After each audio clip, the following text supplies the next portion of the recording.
Warning: the following actual play may be considered disturbing by some audiences.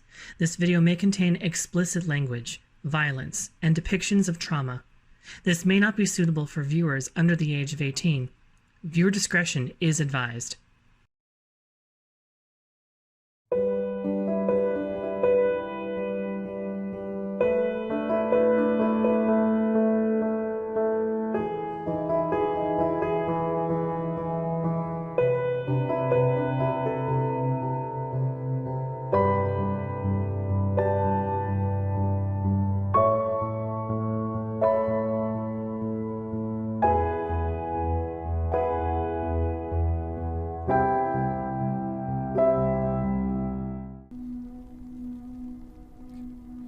The agents of SHAILD continued north toward Caer Dineval for a respite and a quick bite to eat before heading to Caer Konig. On their way there, Farron and Laurel noticed that the sun is showing even less above the spine of the world to the south. At the uphill climb, the agents grab some knucklehead chowder and check in with Rourke, the owner of the inn. He's concerned about the winter and increasing darkness, but is sticking around to keep the food flowing. Farron does a quick scan around for anything invisible, sees nothing of note. Leaving the warmth of the uphill climb to continue north, the party sees that the snow has started to fall quite heavily. Cragcat Laurel was barely able to warn the party as a large hunk of ice came hurtling out of the distance right at the dog sled. Narrowly escaping tragedy, the group took up a defensive posture and prepared to face this new threat. Yetis emerged from the falling snow and combat broke out. After a harrowing battle with several Yeti and an abominable Yeti that sees Yami fall, the agents emerge victorious and battered. Zeke huddles up with the sled and creates a bonfire for everyone to rest around. Farron takes some time to collect his thoughts. He recounts a story of how his brother was lost in a snowstorm and how it parallels this fight in losing Yami. Taking a moment to focus, Farron summons Yami once again, but this time he appears as a blue drake with one large horn on his nose. The snow slows as the party rests. Northeast along the road, Caer Konig can be seen. Arriving in town, the group is immediately surprised by Speaker Trovis, a heavily inebriated silver dragonborn, as he stumbles out of a snowbank. A short, very slurred conversation was had as they walked to the Northern Light Inn. Trovis makes mention of seeing dwarven footprints around sites where items have mysteriously disappeared. Speaking to the significantly more articulate and less inebriated proprietors of the inn, Allie and Corey, they learn that the thieves have remained unseen. Elena speaks with her companions about her past. Born into the nobility of Neverwinter, change came over her uncle. He started acting more vile and more volatile. He then imprisoned her after accusing her, quite wrongfully, of her father's murder. Zeke points out some similarities with her situation and the Nominati's tactics. He even points out her real uncle may be imprisoned on the Bubbleback Whale. The agents of SHAILD become closer as companions, friends, and family. Professions of trust and closeness are made. Zeke checks in on call and how he is handling the Suffolk situation. Comparing how close he and Suffolk were, closer than brothers, to how things are now, Call worries he is not at his best. All of his friends assure him that he is not only at his best, but he is improving as well. Late in the evening, while meditating on the stars with Pharaoh, Zeke sees a large, fireball-like shooting star shoot across the sky. As it disappears beyond the southern horizon, a couple minutes pass before a rumble can be felt.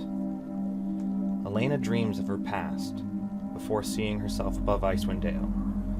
She sees a large, burning, nautiloid shape fly by her before crashing into the mountains. She hears a message in a strange language that she cannot understand. While the meaning of the words escape her, she feels the intent. A plea for help. And that's where we are picking up. It is the next morning. Everyone was able to take their long rest. Would Elena have, obviously would have woken up from this for sure. Would it have been right around the same time as morning comes? Yeah, you would wake up around the same time morning comes, yeah. The dream would come towards the end of your sleep. Cool. She's gonna grab sort of like a house coat of some kind and hurry into a common area where everyone else hopefully is. She makes quite a ruckus that way. All of your rooms are in the same hallway, with the exception of Zeke, who is sleeping out in the old boat warehouse. So you all could hear Elena stomping around, slamming a door, probably doing the like nobility upset sound. Laurel's door is... We're like, guys. Laurel's been awake for a few hours already. Cool. Then you know that when you hear her say, guys, it's like... I gently rap on Farron's door and Call's door because I remember they were quite inebriated last night. Yeah, Call's used to sleeping on a ship. He didn't hear none of this. 5 more minutes. And then, Farron, you get a... This is not supposed to be a pun. You get a shocking lick across your face. It is a description, because there's a minor electrical as Yami licks you across the face. All you hear from Call's room is snoring.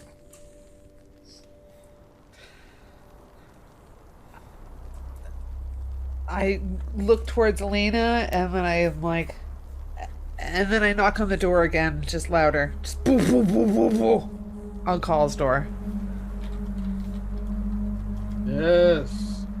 Point of order, DM mistake. Yami is not blue. He is white. So that's my bad. Continue on. Gotta talk about something important downstairs, quick. Alright. I'll be there. I need coffee. I'll get it. I'll get it. Get something for their hangovers. Yeah, head downstairs and get coffee for everyone. Get some biscuits and some gravy, you know. Ooh, yeah. Get the goods. Breakfast. Downstairs, Allie and Corey are already bustling around. There seems to be almost like a breakfast buffet set up. It's mostly like, crusty breads, some warm gravy. It looks like a big pot that has some steaming come out of it. It looks like, it smells like some sort of sausage. Oatmeal. It's like ye old Icewind Dale-ish breakfast. Icewind Dental. Perfect. I also, get a couple cups of ale to, hair the dog, and I'm sure both guys didn't feel like they drank enough last night, so might just offer it. They don't serve ale first thing in the morning. However, they do serve special coffee. Ooh. And Call starts wandering down the stairs Special like the coffee teenager. Like the teenager he is. He's like got his pants on, but he's like starting to, like still trying to put like stuff on. He's like moping down the stairs. Yeah, works his way over to one of the tables and just kind of puts his head on it, just lays there. Call, there's already coffee in front of where you're going to sit, and while the steam and smell of the coffee gets up to you, you also smell whiskey in it. Oh, yeah, he definitely starts like sipping it, but he's still trying to lay down on the table and sleep. So he's like just like letting it drip in his mouth a little bit, and yeah, he's just gonna chill right there on the table. Anything that is not available, you can order and can be brought to the table. Great. Is anybody gonna grab Zeke? Yeah, I'll run and grab Zeke. I'll let, I've got the ring of warmth on, so I'll rush out. Grab Zeke. Elena has a tea. Tea is brought over.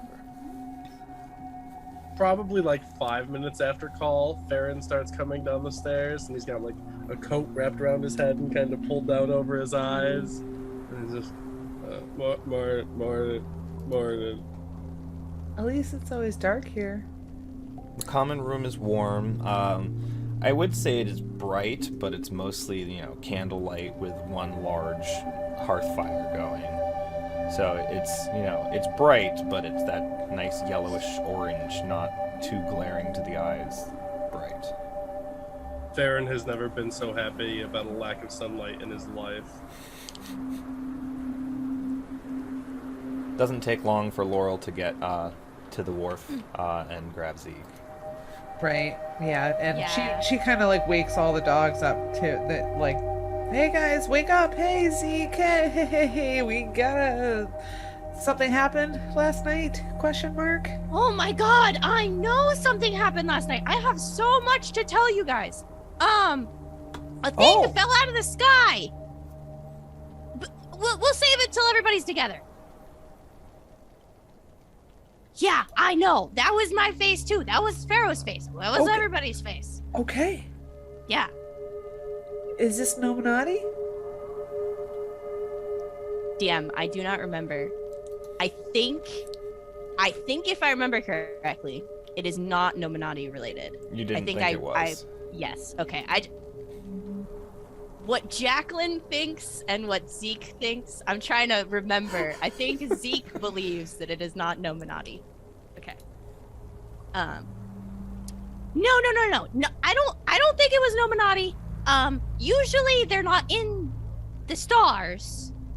Oh, okay. Like physically, This falling from the sky. Usually they're mostly on the ground. So it wasn't like a flying animal that just crashed. No, it was a big ball of fire. Okay. Yeah, Let's go. well, I'll explain it better later. Coffee's up there. We're all getting breakfast and. About the time the two of you return to the inn, you also see Farron descending the stairs.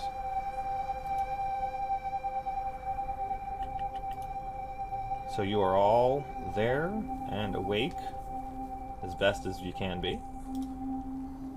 No, I want to activate that one. Activate. So, Elena, apparently Zeke saw something.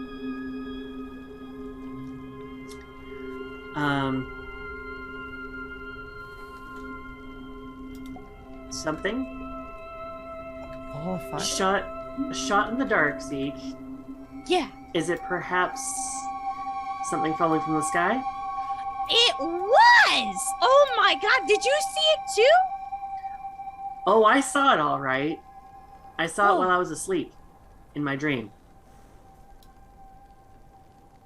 Remember the conversation we had yesterday? Well, some memories came up. It's dreams. It's your brain defrag. I'm off topic. Yeah, then I was looking over Icewind Dale, and this large ball of fire shoots through the sky and That's what I saw. and lands somewhere. Yeah. And it said something to me. I couldn't understand what it said, but it said something to me, and it feels like it's a call for help. Oh. I don't know what else to describe it as. It's if it's the same thing that you saw. Can you imitate what you heard? Or is it just, because it was a dream, it was kind of fuzzy. It was very fuzzy. I couldn't even begin to do it justice. I would just be making a fool of myself.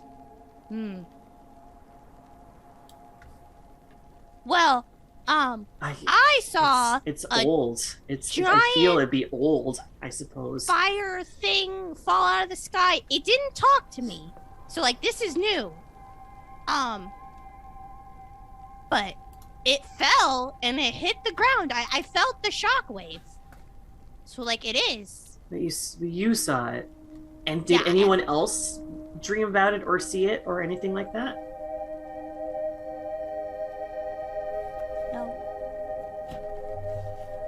She doesn't ask the obvious question, but it's clearly written on her face, why me? But she just takes another sip of her tea just to calm down and just leans back in her seat. Can I make like an Arcana check? If maybe this is like a magical thing that happened with Elena? Sure. Like, would Zeke have? You sure can.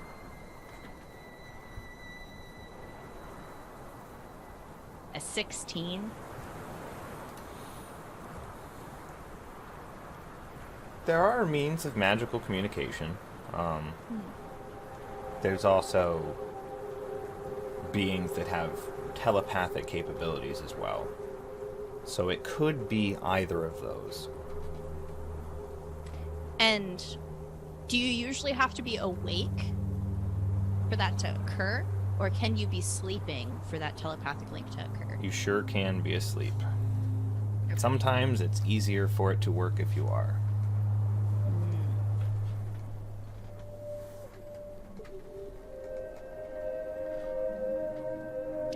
I know we have a lot on our plate. Quite a few things on our plate. Yeah, that's it's- south.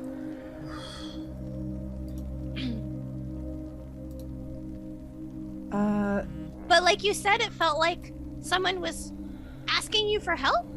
It sounded like a cry for help. Like a call for help. It looked really, really on fire. Like really on fire. Like that person could be in a Absolutely. lot of danger. So you just saw a fireball. Yeah. Like No a shape. big I mean, spherical with a tail of fire. Like if you threw like a thing, it would Sounds make like a fireball. I Yeah, mean, yeah, DM, would I have necessarily knowledge of what a meteorite is? Or the capability of being like, it was a meteorite of some kind? Yeah, I mean, I would say every single one of you would have seen a falling star. You would have seen that most generally don't hit the ground. Some do. You do remember that there was a bit of a shape within the fireball that didn't look like a rock, though. I mean, there was a shape inside of the rock that didn't look like a rock. But there's a shape in it. Okay. like That doesn't make sense. humanoid or whale or It was very distorted. You know when you look through fire when it's hot in the heat and it kind of gets all wavy? It's like it was in the center of everything and it's bright and it's shiny and it's wavy and I couldn't make out any details. From what I can tell, it wasn't like rock-like or like starlight rock-like. This sounds like your department, Zeke. I don't even know what to do with this information, honestly. Things from the stars? I don't even know. I mean, usually things that fall out of the sky don't talk to you. Usually. But, I mean, crazier things have happened to us. Anybody that would like to could make another Arcana check.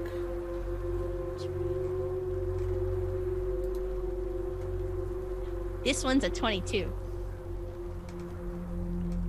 I got a nat 20. Hang on. I was like, I'm gonna roll it, why not? I've got a +0. That's so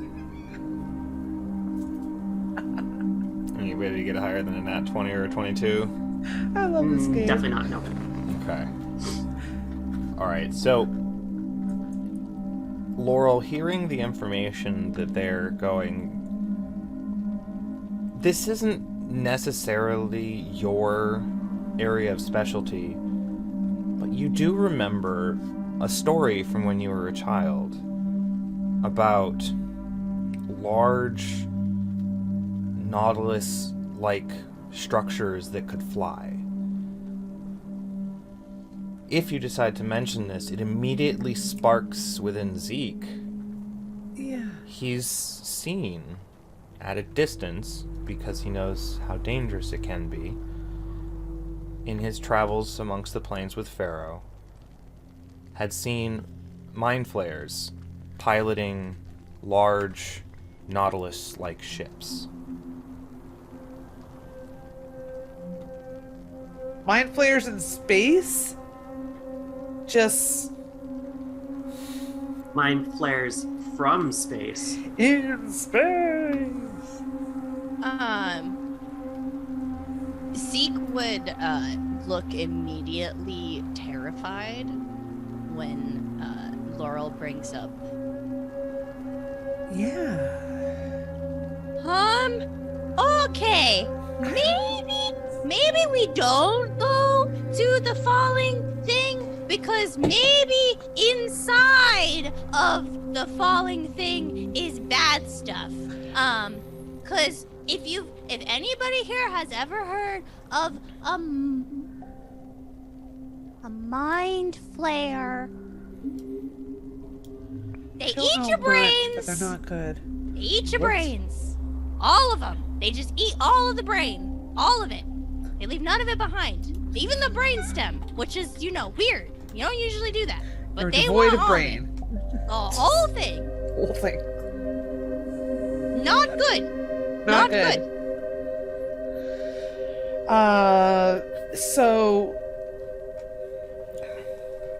So that seems like the same area as the castle, right? Castle Sunblight? Same general direction, yeah. Are we worried about mind flayers taking over the Duragar now? Is that their own problem? Or is that our problem too? I feel like it's eventually our problem. I mean, Hey Zeke, what would happen if the Nominati got a hold of mind flares?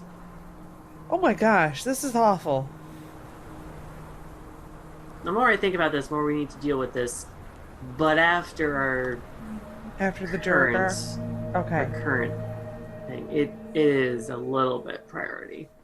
Right. Also, why are they reaching out to me? Right. That's scary.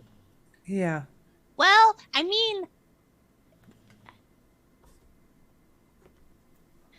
they might know you're here. Like, I don't want to alarm anybody. Not trying to alarm anybody. But, like, they might know you're here. And, like, they might be trying to use you. Can I get and something you're- stronger than Earl Grey, please? I just... Please? Just put a little Anything. whiskey in it. Just Just a little- straight scotch. We know that, like, maybe your uncle wasn't actually your uncle anymore. I mean, the Illuminati might already have, like, control over your family, and maybe you're next. And so maybe we should just be on the lookout. Speaking of which, Zeke, did you notify Marge? Midge? Marge? Midge. Marjorie?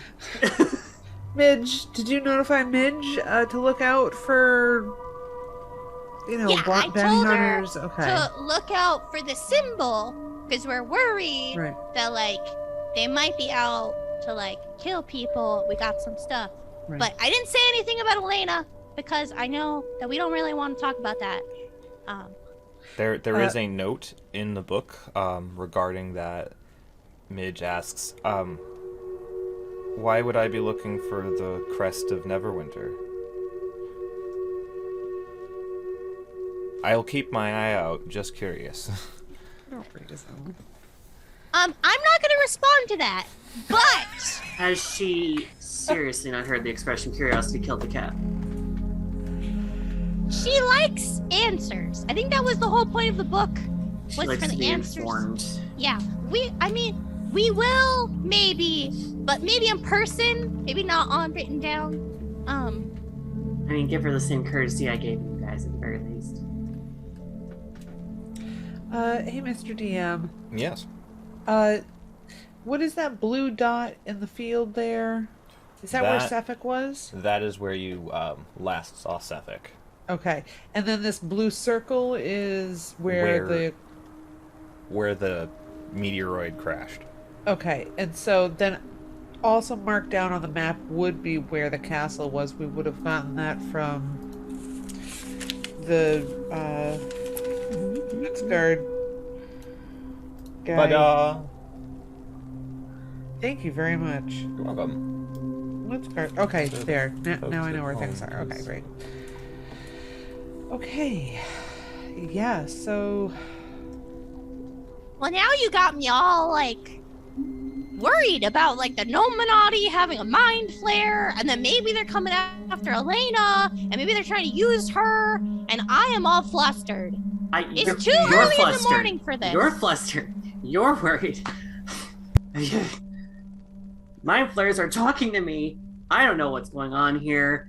We don't know that they're mind I could definitely use flares more of that just scotch. yet, right? We don't know that they're mind There's flares a just full yet. bottle of it on the table. Well, we definitely know. We don't know that it's not, and so it could just as easily be. It's true. Okay. Okay. Fair point. Do we deal with Duragar or things that fell from the sky? Maybe we pull on the string we've already pulled on, and then try to like pull like a little more information, and then go deal with the mind flares. Okay. So Duragar. Yeah, I Yes. mean we're already here. Okay. We're already dealing with that at the moment. I don't And know. we're- Call Farron. You want to add to the We conversation? are a team, so Yeah. Farron looks up from his 4th cup of special coffee. So you guys want to go after the tentacle face things that fly fireballs? Yes, but not right now. Like in tomorrow? a day. Yeah. Or Well, we gotta pull on the string. Where I mean, I don't know. What do you think? What do you want to chase the tentacle monsters that fall out of the sky? I can barely chase things that are on the ground, let alone things that fall out of the I sky. don't know. I think you've been doing a pretty good job. Thank you. I've been trying. Tentacle monsters. I vote we don't yo-yo again. I vote we take care of what's here. I agree. Uh, We're already in a direct line to it. And then we're gonna go south anyway, so we might as well check out that on the way. Right? Or no, we were gonna go to Macretus' cabin next, but we could go south instead. Unless we think Macretus has information about the mind flares interacting with the Nominati. I mean, I will say I'm not eager to mess with mind flares within the next week.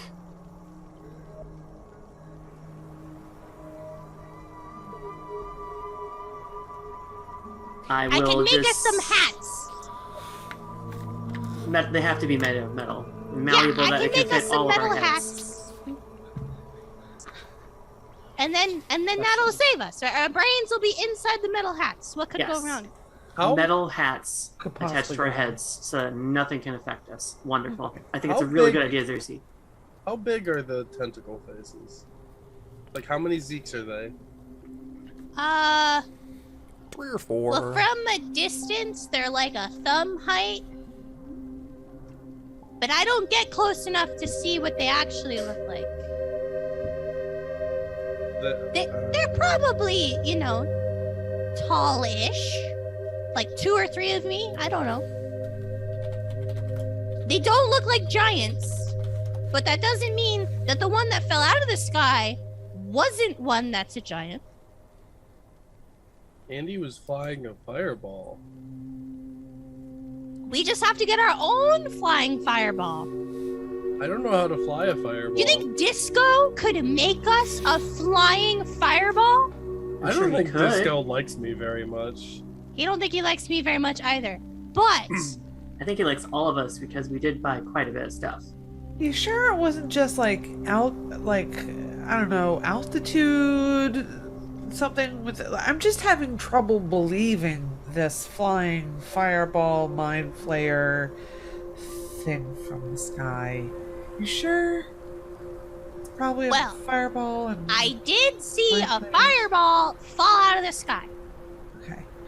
Elena says it looked like a shell-like thing with I tentacles. said I couldn't tell what it looked like, to be honest. I wouldn't even say leaning it near a nautilus shell or anything like that. Maybe. It just didn't look like a rock. Doesn't look like a rock. What else falls out of the sky? Rain. No. Rain, snow, animals. So that's a good one. Bird poop. Around these parts? On the table in front of all of you, there's a small little purple sparkle. It just kind of fades away. And then another one. And then spinning in this tiny little, like, maybe 5 or 6 inch tall tornado. What? Of sparkles and spins. And then there's a ornate looking flask with a very embossed and super, like, blinged out K on it. And then it just boom, falls over and calls direction. Paul doesn't notice it. He just accidentally fell back asleep on the table.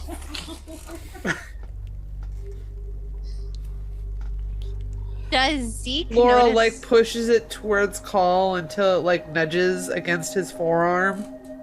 Ding, ding, ding, ding, I ding. think No. everyone saw it. Even Allie and Corey are kind of like, What? Oh. What happened? Huh? Special delivery. From who? in front of you, Call, you see a very ornate looking flask. Oh, that's pretty. What is that? I think that was from Disco. Disc. That might be your never-ending flask. Paul grabs it and kind of looks at it a little bit. And he shakes it to see if there's anything in there. Sounds like there's liquid in there. Alright. Cole just curious. He opens it up and just pours it over his coffee cup that's sitting on the table. Your coffee cup starts to fill up and then just holds it overflow, and it's Oh. just spilling on the table. No, you're wasting Oh. it. He kind of brings it back. He's like, he'll take a swig of it and then put the lid back on. So, He's so happy. what type of alcohol were you thinking of at the time? At the time, he was thinking about the whiskey and the coffee because it was on his tongue right now. It tastes exactly like the whiskey that's in the coffee. Smells just like it, tastes just like it. And you Not have bad. Call's never-ending flask of various alcohols. I will come up with a better name for it. But essentially, whatever alcohol you're thinking of at the time is what will come out of it. Alrighty. Cole is very pleased. But it's just, regular old-sized flask. No, carry Is size. it like regular old size for Call though? It Like looks tall like it size, might maybe? hold, a coffee cup's worth of alcohol, but he definitely dumped almost twice that on the table already. Yeah. Size doesn't matter. Yeah. Talking about nightcaps for life. Yes.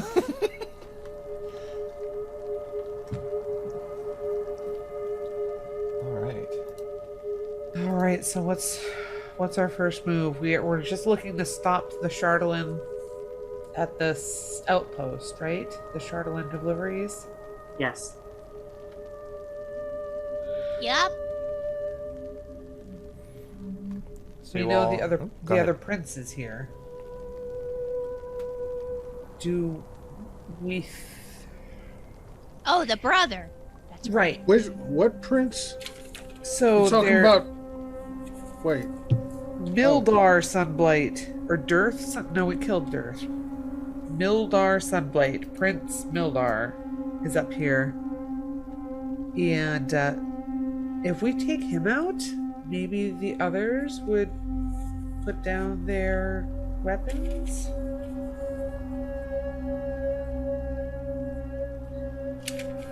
But I don't know how Maybe. visible they're going to be, and I don't know how many there are. Guess now's a good time to find out. So you all are able to have your fill of food, and even get some more for the dogs for breakfast for them, along with their snacks. And Yes. you're able to get everything all situated up, and you head towards Kelvin's Cairn. Yes. All right. As you're leaving the town, heading northwest, I would like anybody that would like to a survival check, or we can do a group survival check, or the team can give one person advantage.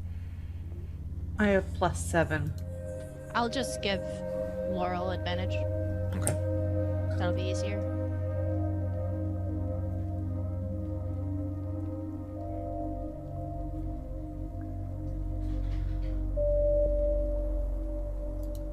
$26. So, with the information that you were given by Corey and Allie, and the bit that you were able to decipher from what Speaker Trovis was saying, you're able to find an actual fresh set of tracks leading northwest out of Caer Konig, heading directly towards Kelvin's Cairn. Zooming in.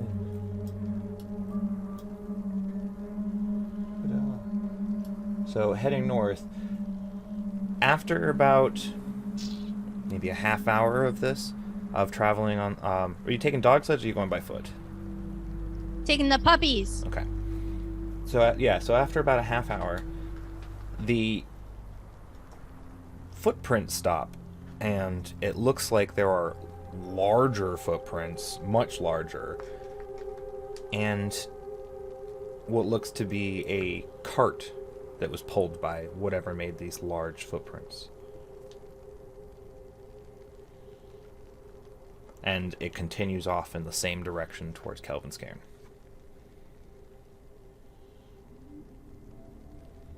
Okay. Continuing onward. Keep going. Continue. At some point, though, I feel like maybe Farron should maybe break off and maybe go ahead with his blind sight. Yeah, once we get a sense that we're getting close-ish, I'll definitely I'll pull forward on Fenris and Scout. The weather is pretty clear. It's quite easy to head straight towards Kelvin Cairn. It is a massive looming shadow.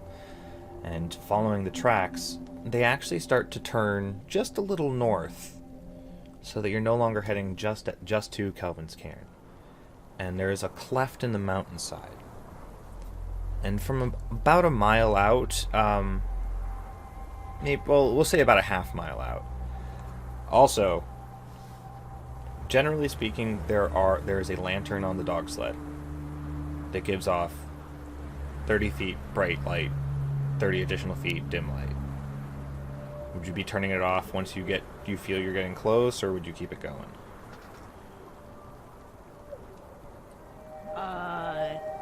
Zeke has dark vision, so he's happy to turn it off. Two of you are blind in the darkness. Elena and Laurel. Is Laurel a mastiff? Would she get I'm a dark Craig vision? cat. A crag. Okay. Which, cats don't get dark vision, so... But you do have advantage on perception checks that involve your snout, so you're good. Okay. A blocky stronghold, bereft of warmth or charm, juts out of a hillside in a rough crescent shape. Only part of its construction is visible, the rest is buried in the stone. A large double door of stone serves as the main entrance far up along a pathway. The terrain leading to it is gently upward sloping plain covered with fresh snow. A stream used to flow out of a barred culvert northeast of the main entrance, but the waterway is frozen over. Two other barred openings can be seen along the stronghold's northern wall. Anyone positioned behind these openings would have an unobstructed view of the hillside. Closer to you, separated from the rest of the stronghold, is a snow-covered bunker perforated by arrow slits. I'll go ahead and change the map for y'all.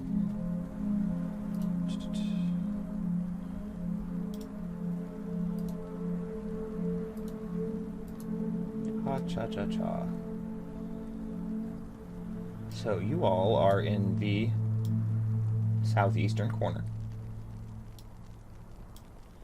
And you can see that there is a pathway leading up towards what looks like the main gate, and a hillside that looks like it goes up and passes along the wall,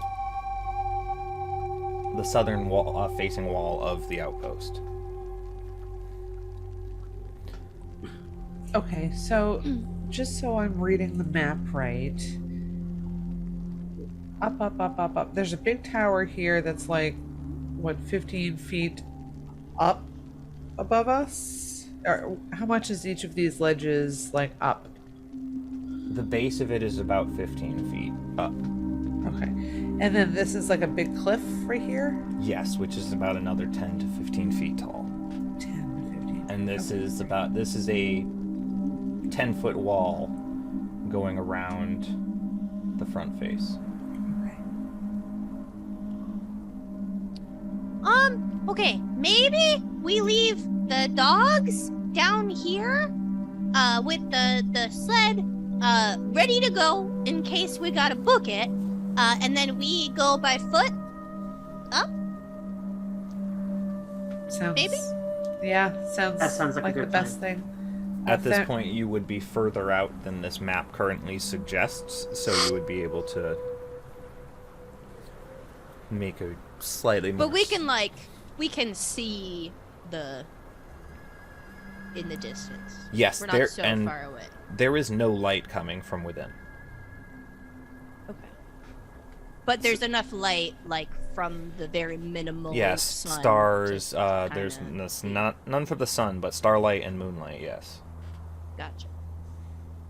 As long as I think we're in range, I'm going to use Primeval Awareness Mm-hmm. and just kind of radar ping a little bit. Okay.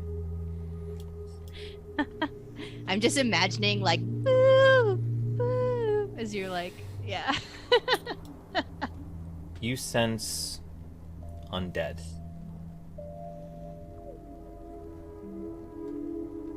Okay. Just one. Are we still in the tundra? Oh, You are, that yes. undead. Yeah, we're in the tundra. Okay. Mhm. Does this undead feel familiar in any sort of way? Roll a wisdom check for me. Is it Kelvin?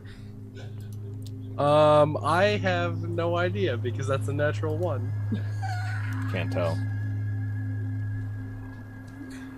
Guys, there's an undead somewhere. It feels like it's coming from ahead of you, either to the direction of the outpost or the cairn beyond it. You're not particularly sure, but It's in kind that of that direction. Farron, do you see any Durgar? It's pretty short range. I have to be pretty close. I feel like we should not approach the front gate. I feel like we should scale some cliffs here. But I don't know. Have you seen me? I mean, I got little legs. I don't know if that's gonna happen. I'm not really one for scrambling. I just thought you could backpack on a call. It's more like a weird sloping up to the base of the wall before the cliffside. Climbing the cliffside would be extremely difficult, but any one of you would be able to scale up these hills if they wanted to. So, like, a pincher attack will, like, split up and will, like, or you I just, like that like, idea. pick one side. I like that idea.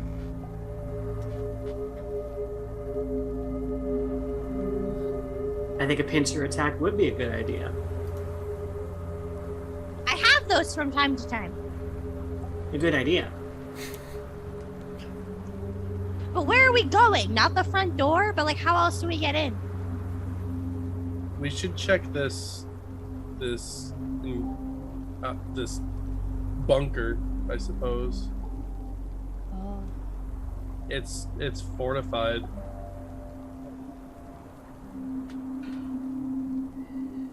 I'm gonna take your lead, Farron. Okay. I am the stealthiest of stealthy. Oh yeah. Well, Are you all trying to be stealthy? I don't know. I would like to try to get closer to this bunker as quiet as my loud ass can. Oh, Yeah, can we're I- literally just standing in a gully, like chatting about how to get into the front door. Sure. And Can I have stealth checks from everybody? Oh, yeah. Oh, yeah, you can. That So many. actually wasn't bad for Zeke. He got a 17. I rolled really well. It's a 16 on disadvantage. I got a 15. I got an Yeah, 8. I got a 15. Okay, that does average over the DC. Only one failure, so not bad. Great. So Farron, you're scooting up the hill. Is anybody going with Farron? Anybody staying behind? I'll go with Farron. Okay.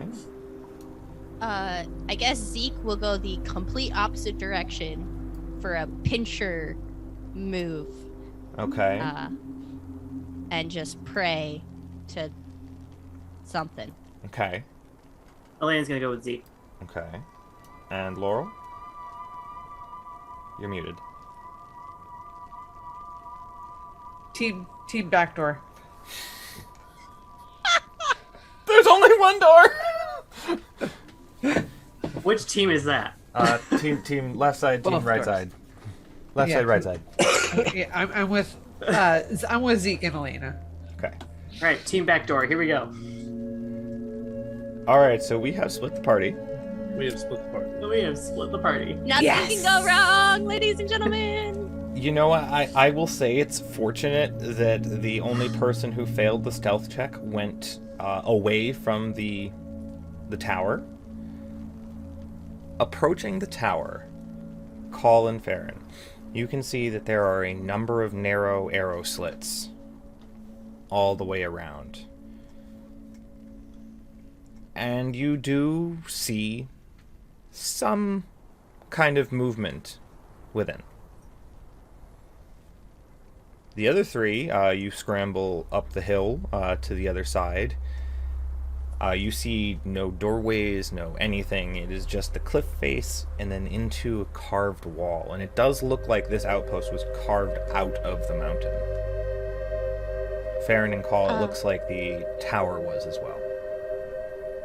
Can I search for hidden doors as we slowly walk along the Sure. wall? Are there any windows on our wall? From where you are, you can't see any. Okay. That was a natural one on an investigation check. You sure there's one? You're not... You like... Checking every square inch is going to take a while.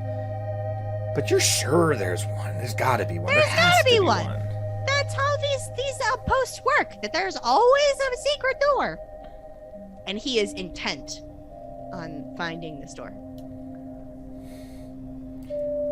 So the three of you scoot up along the wall a little bit. Call and Farron? Is there any entrance to this guard tower right here? You can make a perception check.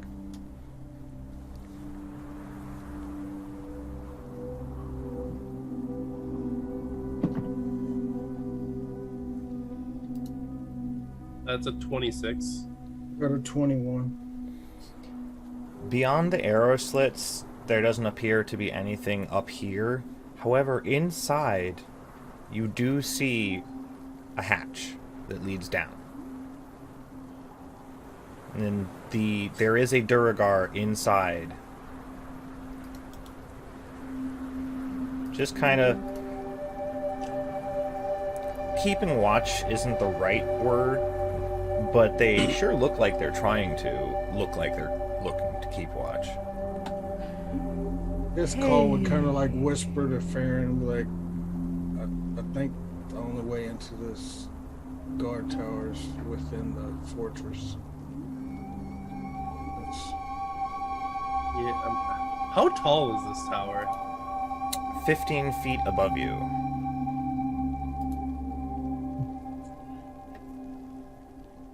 I mean, I've got kind of like a spell question. Sure. So I've got a spell. It's called Erupting Earth. Mm-hmm. If I did that, it doesn't even mention doing this in the spell. But if I did it beneath a wall, would that harm the wall? You know, if I did the Erupting Earth to the ground that's beneath a wall, would that... I don't see why not.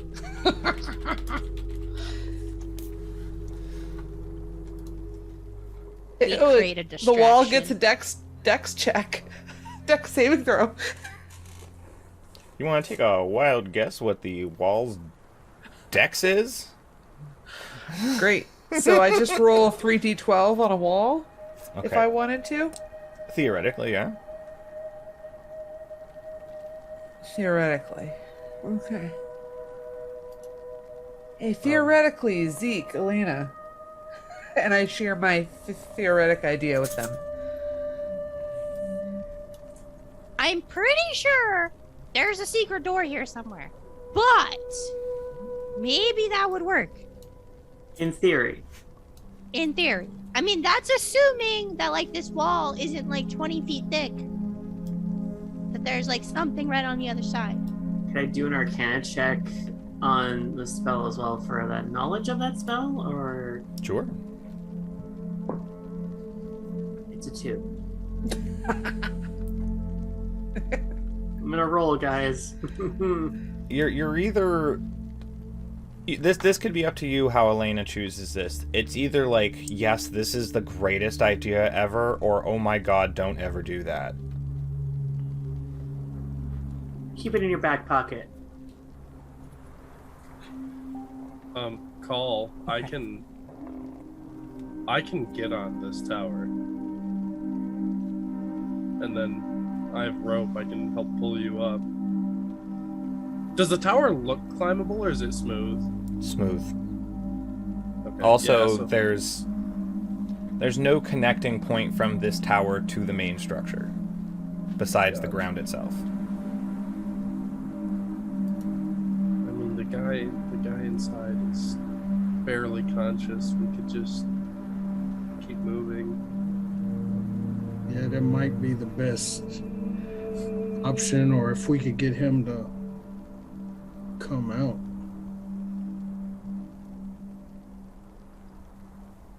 I have one thing I could do, but it might not be the best idea when the other three are over there. And I look over and see Zeke, like, feeling up the wall. Like, I don't know what's happening over there. I hope they're okay. Like wall dancing. About this time, Zeke, Elena, and Laurel, you get around the corner, nearing towards the front gates, and looking up, you do see that there are bars in the window over here. Ooh, ooh, ooh. Oh, Right here. oh, Right here. yes. Ba, ba, ba. I look to Elena.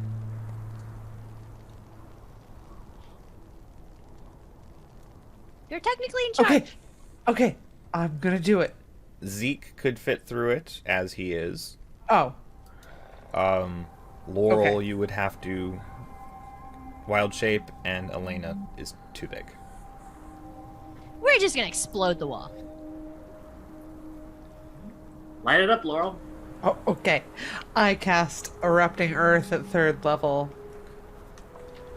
I am going to roll a dex save for the wall at disadvantage. It has a -5 to this roll, because it's a wall. all things considered, that's not bad. That's a 6. All right, so we're gonna get back to that in a second here.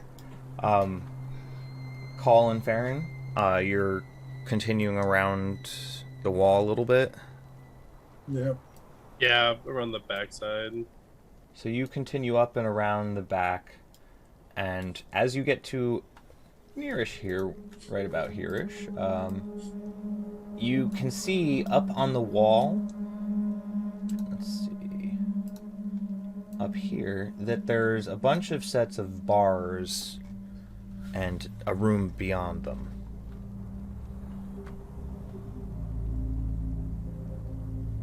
How high up?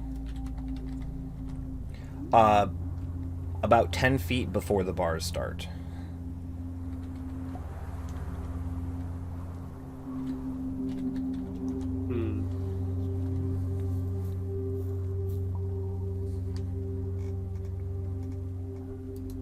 I don't think either of us can fit through their call. Pretty sure you're right.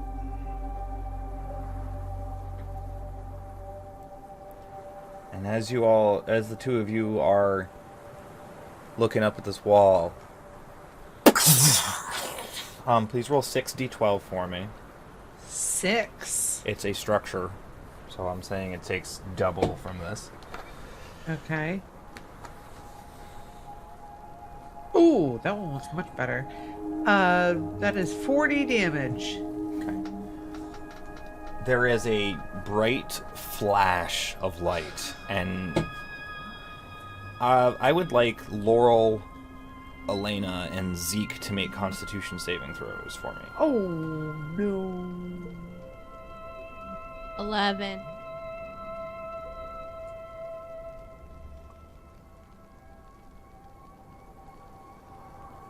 14. 22. Ooh, all right, good. those are all 3 successes. You're able to in time block your ears before the wall blasts out. As this is happening, Farron and Call hear scrambling coming from within the guard tower behind them, and ahead of them, up above the wall by those bars. And then as some of the rubble starts to sit, so I mean maybe 12-20 seconds afterwards, ding ding ding ding ding ding, an alarm is sounding from within. It crumbled? The wall is in pieces. It is All right. gone. We're climbing. Yeah, you can scramble through no problem. We are absolutely disregarding what he said earlier about not being a scrambler, and he's scrambling inside. Now, this is great because at the same time, you can hear a cranking sound from behind the main gates as the drawbridge behind it is raised. Inside the room you're in now, you kind of get the feeling that you're being watched.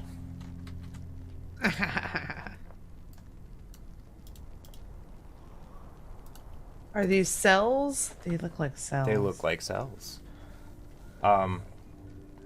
You all can, the 3 of you can make perception checks. Call and Farron, with the explosion across the way, what are you doing?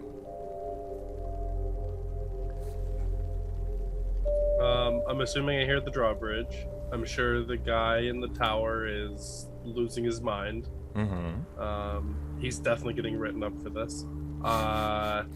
Do I hear a commotion up behind the bars? You do. North of us? Can I try to discern how much commotion? Like, how many sets of feet do I hear? You can... Yeah, roll an insight check. Okay, that's as good as I can do. That's a natural 20 for a 25. You hear 2, maybe 3 different voices. Okay. I think we should catch up with our boom squad. I feel like the same thing needs to happen. Yeah. So, the three of you are just entering this room and getting these perception checks. What'd you guys roll? A natural 1 for an 8. 15. 13. Can I choose my passive perception for this? Or is it too late? Because I've already rolled. That's too late. All right, one. Zeke, you're still kind of in awe over the blasting of the wall, and you actually scrambled after you said you don't scramble, so you're just like, yeah, I did that. Laurel and Elena, in 3 of the southern rooms, you see figures staring at you through the barred doors, and they're kind of like hunched over humanoids, not really moving quickly, not making any type of sudden movements, just kind of watching you quietly.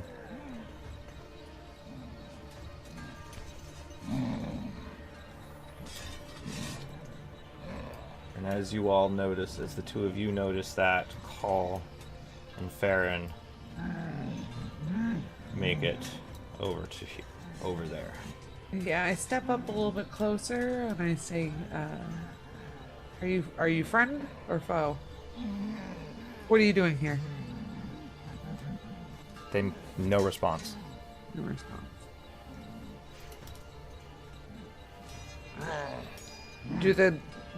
They're locked in?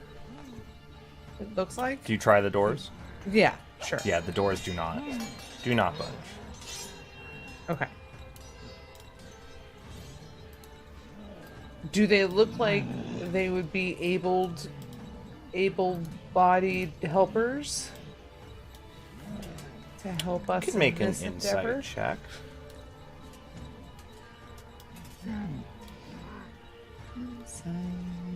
Oh, that's a 25. Their eyes look completely vacant. They're, yeah. Okay. Farron! Farron!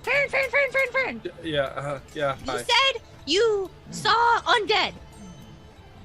Felt That? Those things? one. I don't No? think so. Primeval awareness. It depends. Has it been 10? I think it's 10 minutes. It's probably It's- just towards it's the end 1 of it, minute. and you do not feel the undead sense coming from them. Okay. So I heard the steppies coming from the north. Is that door in the north of this room, is that closed? Yes. I'm gonna post up at the door. Okay. I'm gonna come over here and just be ready, because I heard things coming from this direction. Okay. Can I? Does this door lock from this side? It looks like it has a bar that could be lowered down in front of it. I'll throw the bar. Okay. So you Is- throw the bar, it falls with clunk. Is this... So each of these boxes is a cell. And then is this like a hallway with a door at the end, or is this open? It looks like a stairwell leading up. Staircase up, but no doors. No doors. Zeke will go to the bottom and just look up the stairs. When you get to the bottom of the stairs and look up, you see 2 armed and angry Duragar at the top of the stairs. And we're all gonna roll initiative. Oh, Screams. hi! Oh, hi! Do I get a surprise round? It's okay. You can say no. No. Okay. I mean, you could act surprised. He just yells.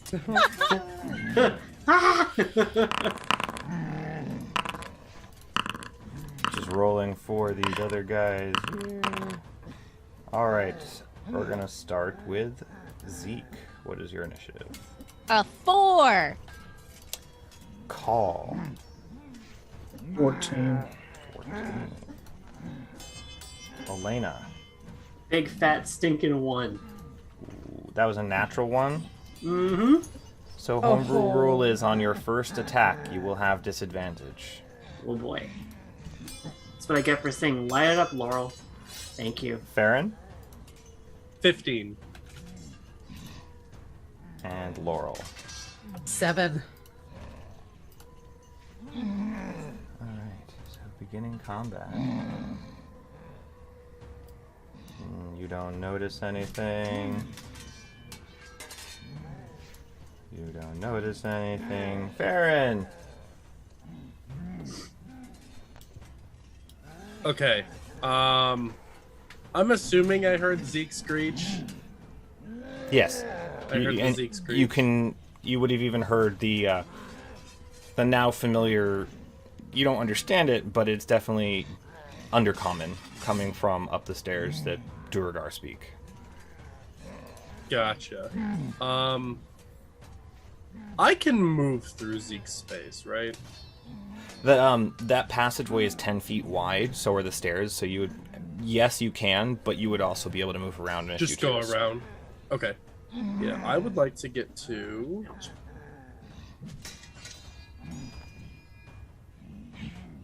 here.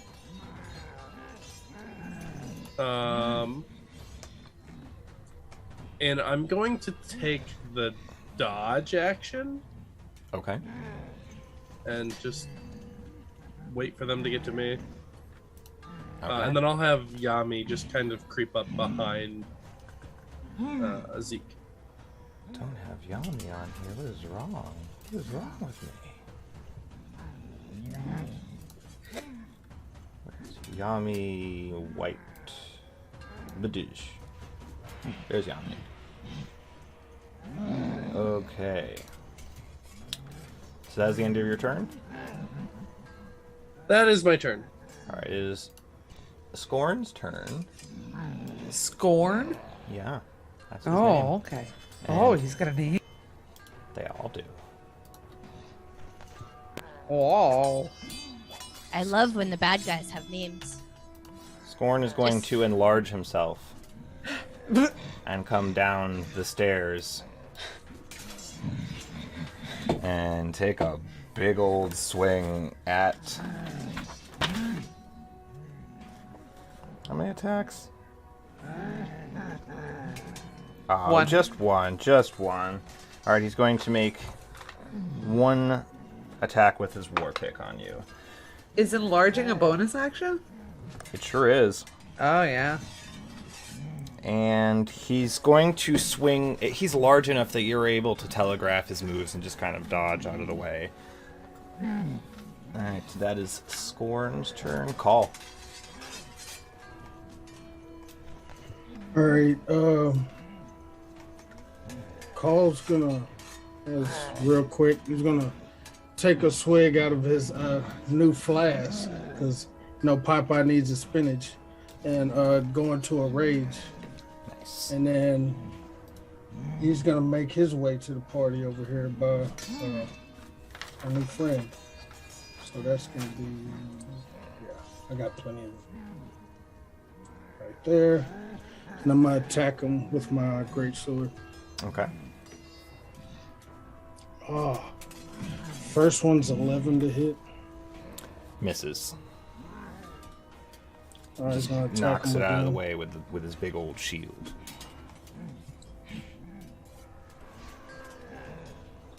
Second one is a dirty 20 to hit. That hits. And that's gonna be 14 points of damage. Ooh. That sucks for him. Alright, so you slash at him and take a good chunk out of his thigh. Anything else there, Call? And that's my turn.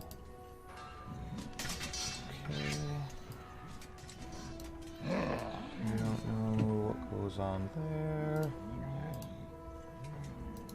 This guy, it is Ruvik's turn. And he's going to run up his brother's back, jump off and enlarge himself in mid-air. So he's now... That's the coolest fucking thing ever. No, it's not. And he's going to Yes, try it and is. land directly on top of Farron, Zeke, and Call. So It's not cool anymore. I need the three of you to make dexterity saving throws. Call at advantage for danger sense. Yeah. That's 2. And then the dodge action gives me advantage on dex saves, right? Yes. I got a Fantastic. 16. I got a 21. Okay, so Farron and Call, you are able to back out of the way just enough so that you don't get hit by this. Zeke, he plummets onto you. You are prone, and you are restrained beneath him. And you take 7 points of bludgeoning damage. Is the Duragar prone as well? Yes. Okay, good. He just kind of like jumped Prone. out, and poof, you are prone and restrained. He just- Restrained. Oh, so he's on the ground. Oh, yes. damn. So that is Ruvik's turn. And that happens, and then it's this guy's turn, and that's that. Laurel, it's your turn. Gosh darn right it is. Craig Cat, I choose you. Okay, let me get that for you. And I go, "Rawr!" And there I am, big old Craig Cat, and I would like to do the same thing to them. I'm gonna run at them and pounce. Okay. Can I get both of them in my pounce? In my leaping? If you do that, you would lose advantage on the one that's prone, I would say, because you're trying to hit 2 targets. So if you do it to just the prone one, you would have advantage. I'll do it to just the prone one. Okay. So I'm doing the pounce ability. 20 feet straight towards. It is already knocked prone, so I don't know if I can keep him knocked prone.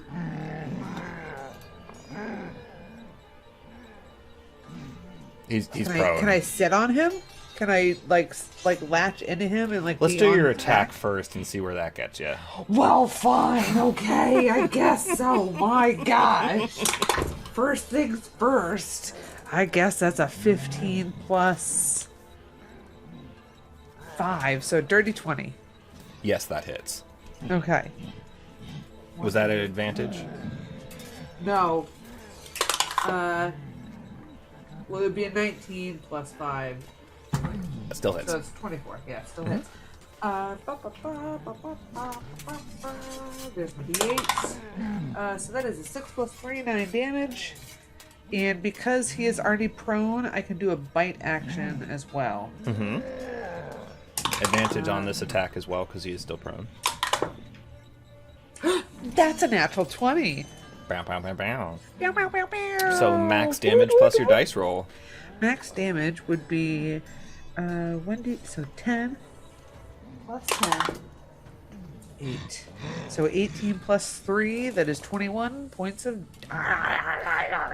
So Zeke, as you are beneath this, you see a giant fluffy white cat jump out from the side, slash at this Duragar that's on you, bite into its shoulder, and pick it up. And as the cat is picking it up, it shrinks down, and Crag Cat Laurel throws the limp body of the Duragar to the side, and you are no longer restrained. Oh. Go, Laurel! Wah! Anything else, Laurel? In my position, may I get Zeke, like, I want You could have I want landed Zeke- right in on the spot, Yeah. and being the size you are and how small Zeke is, you would be able to be in the same space.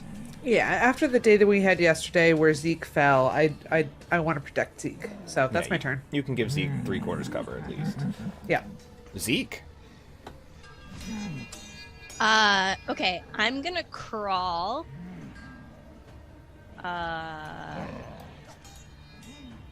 Get on my back!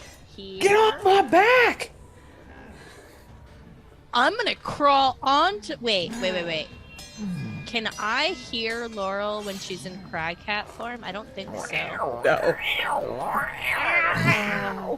That's a little spooky. So he's gonna crawl a little bit away. We'll work Blood on it. all We'll over work her on face. We'll work on the telepathic thing. And he'll stand up. So that should be almost all of his movement. Half of it, yeah. Rounded down. Right. So you still have 15 feet of movement. Round this down, and then I move. I like crawled 10 feet. So 5 Okay. feet left. Yeah, so I have 5 feet left. Okay.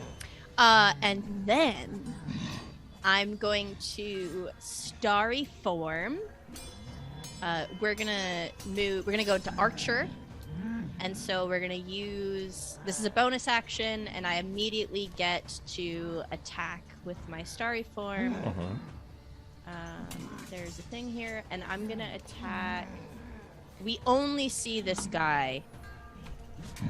That guy and the three in the three vacant individuals in the cells. That's right. Okay. So the big Dwargar, we're gonna throw a starry form blast at him. Okay. That's a dirty 20. That hits. Excellent. This is... That's Ruvik? minimal damage. So that's 5 radiant damage. Did I kill the wrong one? No. Ruvik died. Yeah, Ruvik died. So how much damage? 5 radiant. 5. So as your bolt goes over Crag Cat Laurel's head, it blasts into the face of the Durgar. He's looking pretty beat up. We're gonna try to finish that, and we're gonna basically with one arm he throws the starry form blast, and then with the other he throws a guiding bolt. Okay. For a 16. Just hits. Oh, that's amazing. And that's 18 radiant damage. So it blasts him right where the starry bolt hit him, knocks him off his feet, and as he's kind of flying up towards the top step, you see he shrinks down in form, limply hits the floor. Dead. Wow. And then he'll just kind of look around in his starry form and kind of take a little bit of a defensive stance. Just kind of expecting nonsense. And that would be his turn. Okay. Elena.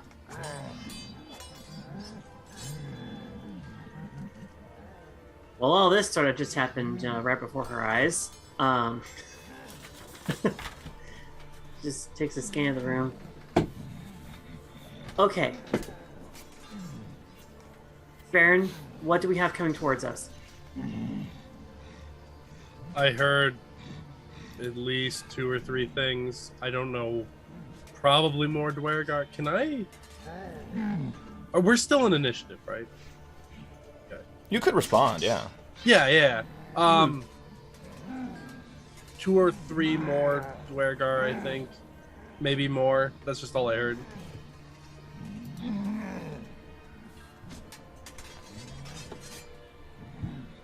And you don't feel anything from anyone in this room? Not at the From moment. your... No. Alright. I guess my next question is, where do we need to go? Because everyone's heading in this direction. If we can find a way in another direction, everyone's going to be busy here. From what you all saw coming into this room, there were 3 entrances or exits. The hole in the wall that Laurel blasted, the door to the north that Farron barred, and the stairway to the west, where the 2 Duragar came from. Do you see anything through the hole? Is there any outside? He yells at Elena. You don't see any movement in the courtyard. Nothing in the courtyard, but it'd be dumb to go out in the open like that.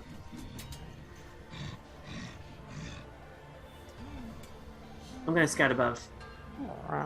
And she's gonna head up the stairs to the west. Laurel, Yeah, since she can't... Oh, no, we're still in order, aren't we? Okay, never mind. Yeah. So you're able to squeeze past Crag Cat Laurel, and you get to the top of the stairs. In that room, you see 2 doors to the north, 2 doors to the south. The doorways to the north are open, and it looks like they might be kind of like sleeping quarters. In the area in front of you, which is, let's see, about 40 by 40 feet. Wait, 10, 20. Yeah, about 40 by 40. You see a number of crates, large crates. And that would be, do you want to take the dodge action with all this, or is there anything else you'd like to do? Dodge action? Okay. All right, Sorry, so what? is there anything else you would like to do, Elena? It's just, it would give disadvantage on any attacks. Oh, okay. Or I is see. there anything else you would like to do?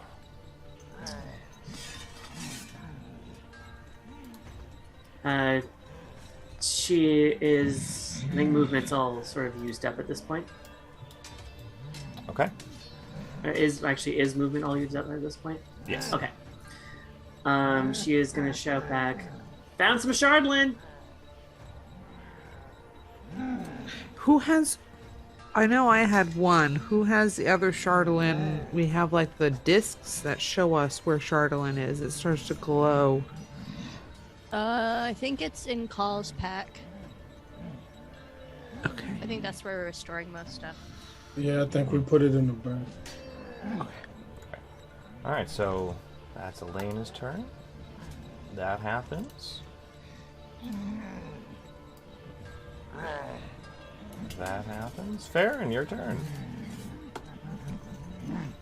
I will go to the door that I barred, and I just want to perceive and listen.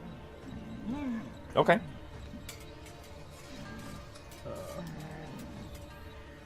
Do I hear any obvious noise? You hear running in the direction of this door. A set of smaller footfalls, probably a Duragar, and then a much larger, slower set of footfalls behind it. Also could be a Durgar. Could be a big old Durgar. Shit. I will put myself off to the side, I guess, and I'm gonna not yell, just in a talking voice, I guess I'll just say, "We got more coming right now." And then I'll hold an attack action. Okay. Call.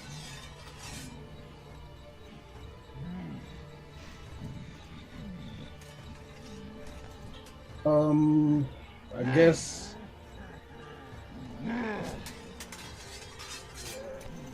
Let's see. And that door is still closed, right? So, Closed and barred.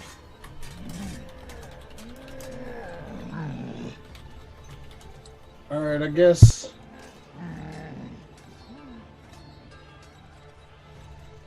I'm gonna just move to the other side of the door, Okay. and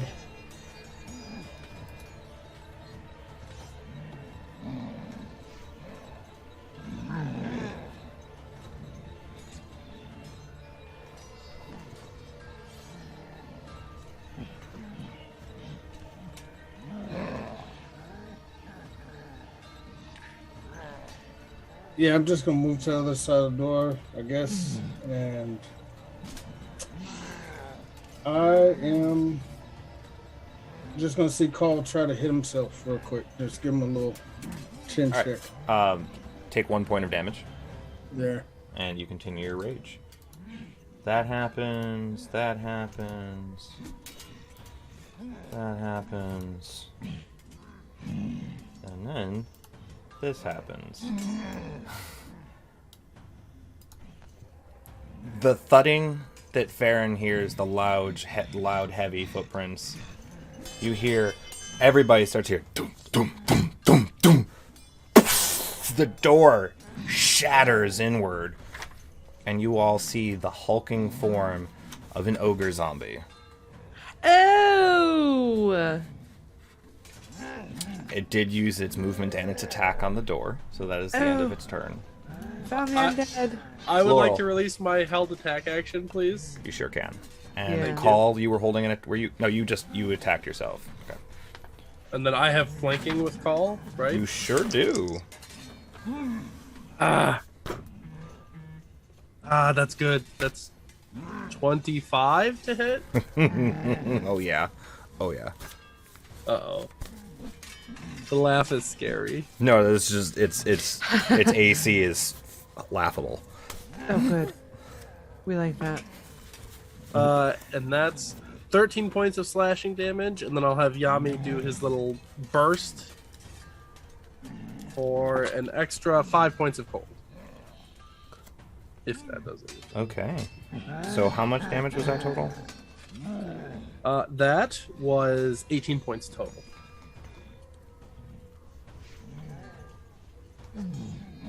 Sorry, mathing. Okay, so you stab at it and a little jolt hits out of it. You definitely make purchase on it. You do damage to it, but it doesn't really seem to react. Nasty. All right, Laurel. Oh, nasty. Nasty. I'm gonna just...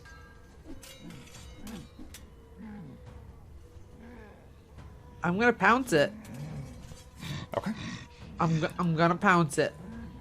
It is not So- 20 feet away. It isn't. No. You would have to run away from it and then run at it to... Okay, do I've that. got 40 feet of movement, whatever it takes. So you can, using all of your movement, yes, you can Yes. pounce. Yes, okay. I pounce him. So he needs to make a strength saving throw. I imagine Laurel like taking a few steps back, doing the little like shaky butt thing cats do when they're repositioning themselves, and then like pounces forward. Yes, absolutely. Strength saving throw. That is an 18. Damn it. Well, it's not. He's not prone, but I'm gonna attack him. So as you jump at him, he kind of like catches you by the paws, but not before you're able to claw at him. Okay, that's a 15 to hit. 15 hits, yeah. This guy's AC is 8. Ah, that's great. We love that. Okay, that is 10 damage. So same, you slash into him, you definitely make purchase, you see that damage is taken, no reaction. Is it... Okay, damage is taken. I see the damage is taken. Okay, that's my turn. Zeke? We're gonna toss one of my archer forms at this thing, and then a guiding bolt. Okay. I'm gonna do all the things. So the archer form is a 22 to hit. Sure does. Oh, you said it was an 8. Wow, that's max. That's 12 radiant damage. Okay. And Radiant then, damage, yes. oh, that's 12 for the guiding bolt, Sure does hit. and that's 17 radiant damage. Nice. Yeah, and he'll stay. Well, he'll move to the left 10 feet, and then that will be his turn. He doesn't want to be in like line of sight for this ogre thing. Okay, so you all see as a little like star shoots out and blasts into this thing, kind of sears across it, and then a beam of pure light hits him and starts glowing. And I mean, it's looking, slashed up, scarred up, burned, but there's still just a dead look to its face. But the next attack does have advantage. So that guy's turn happens. Elena. So I hear all the commotion, and I'm just gonna head on back full tilt. All right. And you can see plain as day this ogre zombie being harrowed by your friends, and the door shattered. Do I have a clear shot at it? Oh yeah. Sweet. I'm going to use Chromatic Orb at 2nd level. Okay. Due to your natural one, you would have disadvantage. Due to Right. Zeke's guiding bolt, you would have advantage. So this is a straight roll. Okay. Sweet.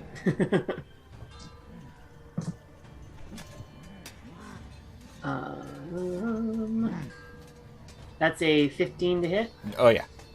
I think most of you need a nat 1 to miss this guy. Yeah.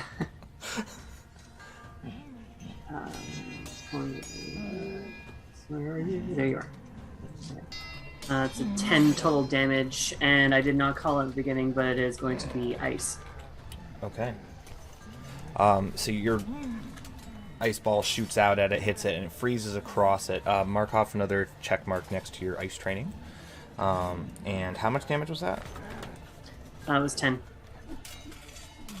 Okay.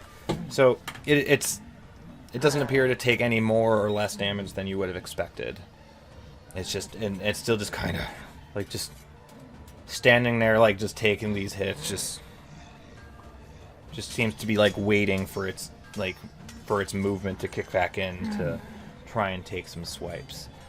And anything else there, Elena? I think you have about 10 feet left of movement if you want to move any further away from it. You're not within direct range of it, but if you want to move further away, you could. No, I'm good. Okay. So that is going to be top of the order. And we are going to take a quick break, and we will be... Oh no! Sorry. And we will be back here shortly. So everyone go hydrate up, use the restroom if you need to, and we will be back shortly.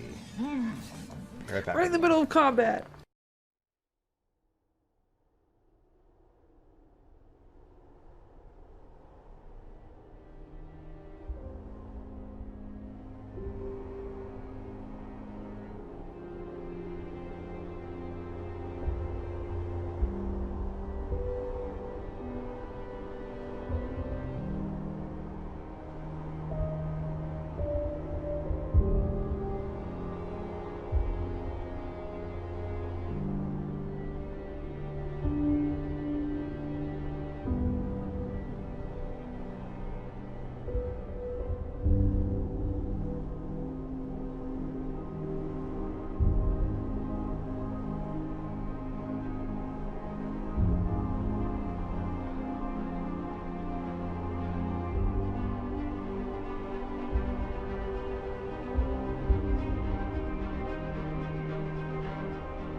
And we have returned.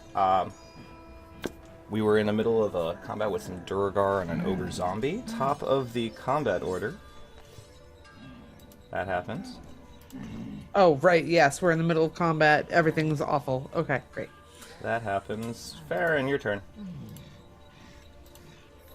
All right, there's a lot going on. I'm going to bonus action cast Hunter's Mark on this big ol' Zomboger. Okay. And I'm going to start hitting it. You have advantage with flanking from Call. Okay, the first one is a Jillian. That'll hit. Because he has an AC of 8. Second one is a little less, but still more than 8. It's a 21. Yes, that's... All right. He will. That's 20 points of damage. And then I'm going to have Yami lump in some more cold. 2 more points. So 22 total. So you take 2 slashes at him and a little burst of cold at the end of it. And again, you're making purchase. You are creating wounds, and he's just not reacting. Yeah, I don't like that. Anything else, Farron? That'll be my turn. Call, your turn. Alright, yeah, Call's just gonna start hitting this ogre. At advantage due to flanking. Great Battle Master. Doing the -5. So that's gonna be a natural 20. Woohoo! So yeah, max damage plus the dice roll. Woohoo! So 16.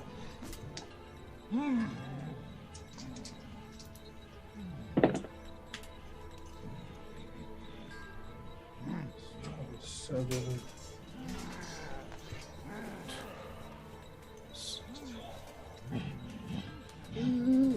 27, 37, 39. 39 points of damage. Yep. So you take these swipes at it, and you start to see, like, although it's dead in the eyes, it looks to go dead, and it starts to slump. And then it recomposes itself, and it just screams in your face, and it is going to take 1 attack on you as part of this. And it's going to miss. So it's as it's coming back to its undeath, it takes a wide swipe at you and just completely messes. Alright, and then I'm gonna take my second attack at it. So that's 17 plus 7. I'm pretty sure it hits. Does, yeah. Alright.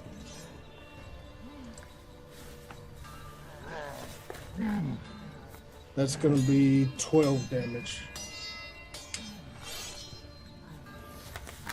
So you stab it again, and it starts to slump on your blade. And again, just full back to itself, and it's going to try and it's going to take another attack at you. And it's going to miss again. Alright, and I believe that's gonna be my turn. Okay. It's this guy's turn. He's going to run up behind that guy, because he can't get any further. This guy's turn. He's going to... Yeah, he's going to push between the ogre zombie and Call to get to here. Because he's shoving through non-allies, I will say that both Laurel and Call can make an attack of opportunity on him. It for me it should be a claw. I'm not close enough for a bite. Oh.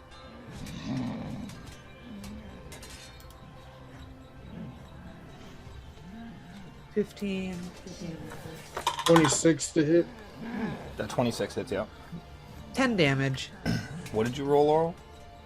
I rolled hit? a 15. 15 does not hit. Oh, And that's I gonna thought be These have an AC of 16. Durgar, not the ogre zombie. Oh, gotcha. it's gonna be 12 damage. 12 damage. Alright, so as he pushes through, he then enlarges himself.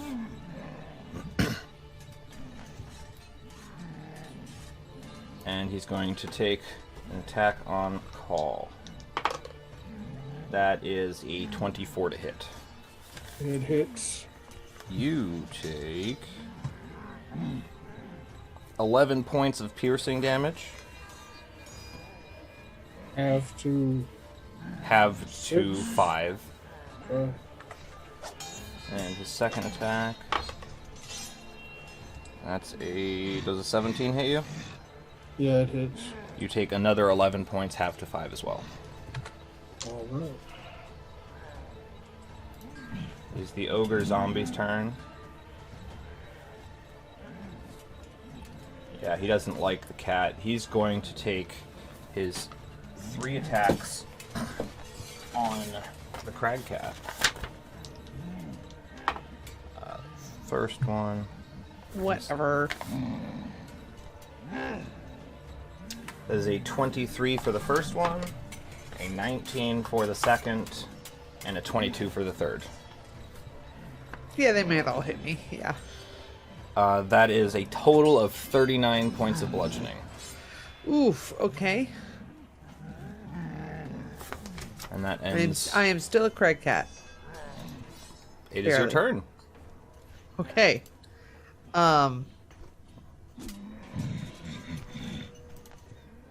Well, I cannot do my pounce option. So this zomb ogre in front of me is he's still up, right? Yes. He looks like he's almost died like 2 or 3 times though. Okay, but I feel like between Farron and Yamin, they've got him. So I turn towards his Durgar. Okay. And I go. I go to bite. Okay. Just gonna buckle right on him. Ooh, 17 plus 5. 23. 22. Yes. Oh, that's a 9. 9 plus 3. 12 damage. So you take a big chunk out of his. I'm sorry, go ahead. I try to latch onto the forearm of his. Are you trying to grapple him? Yes. Okay. So he's going to make a contested strength attack at a strength roll, an athletics roll at advantage because he's large. So am I. Yeah, but still, you're trying to grapple him. It's going to be what did you roll to hit? 20, 21, I think, 22. So that's what his DC at advantage is to beat, for you to not grapple him. That's 2 14s on the die. So that is a failure. You have him grappled. I just hold on and I don't let go. Lock my jaw right onto his forearm. Anything else? I growl. Okay. Zeke. Okay. Can I hit? I don't know if you can see my cursor. This guy. He has a fair bit of cover, not total cover. So it would be harder to hit him, but not impossible. Because the ogre is like in the doorway, basically. Yes. Okay. Then, just to be safe, I'm gonna hit the Dwargar as well. Okay. So we're gonna start with our starry form. That's a 19 to hit. That hits. That's 11 radiant damage. So as you hit him, you watch as he starts to shrink, and he's just now this regular-sized Duragar with his arm in Cragcat Laurel's mouth, and his body is limp. Then I will wheel on the ogre, and we'll throw a guiding bolt at him. Okay. 11 to hit, Sure does. and that's 22 radiant damage. So you blast it, and you watch as where the beam hits, it just kind of fades away, and then slowly creeps out towards the rest of the body, and it all just turns to dust like a Thanos snap, and this ogre zombie is gone. Don't breathe it in. Ew.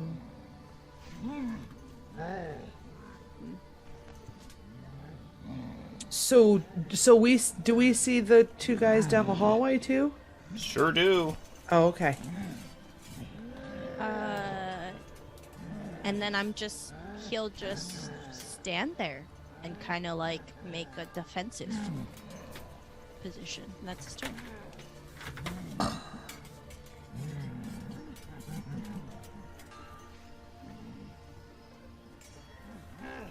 Alright, it is this guy's turn. He's going to get to there. That's his turn. Elena!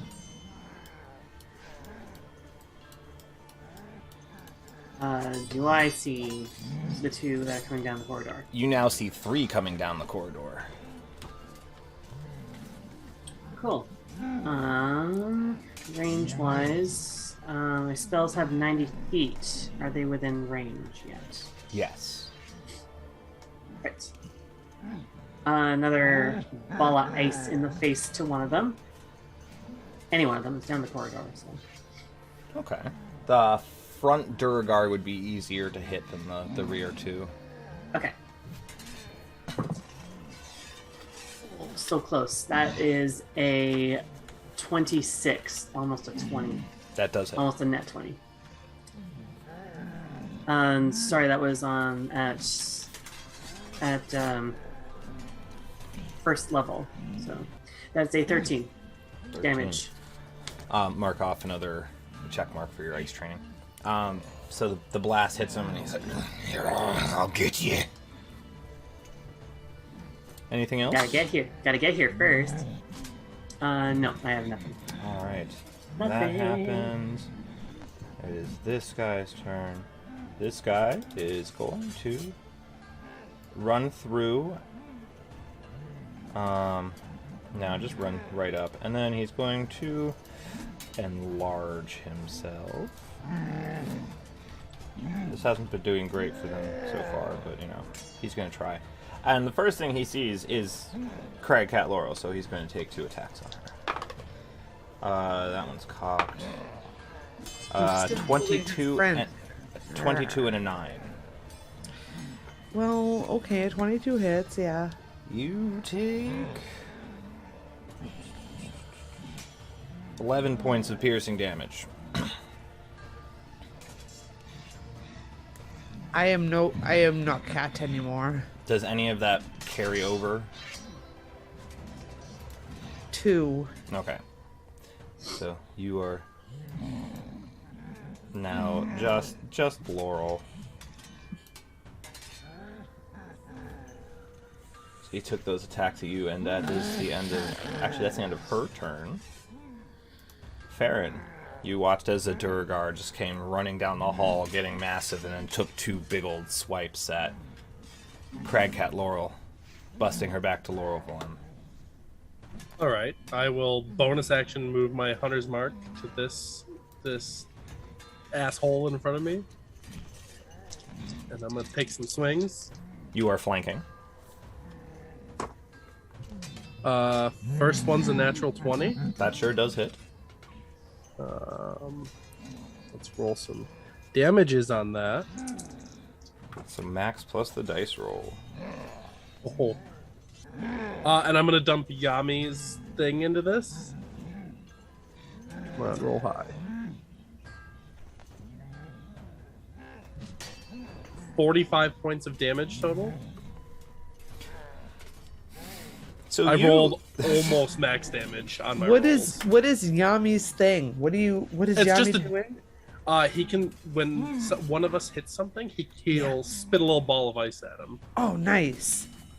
So you slash and stab at this guy, and then kick her off your blade as you kick her back, and she just shrinks down into normal size Durgar corpse on the floor. Great. I have another attack, so tally ho. I'll go hit the one on the left. As you approach these guys, you notice that they're different Durgar. These ones are covered in crazy-looking plate mail that is like a weird blackish, greenish sheen to it. Their faces are contorted in pain, and it's just like a silent scream coming out of their completely tortured-looking face. Horrifying. I need to hit it hard. That is not a natural 20, but that is a 22. That hits. All right. One of these. Oh, it's just one of these.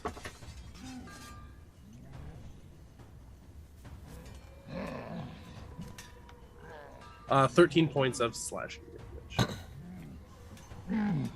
Okay. As you take a slash at it, you definitely find purchase, but it doesn't seem to do as much damage as you would have thought it would. Ooh, spicy. Does it matter if it's magical slashing? Okay.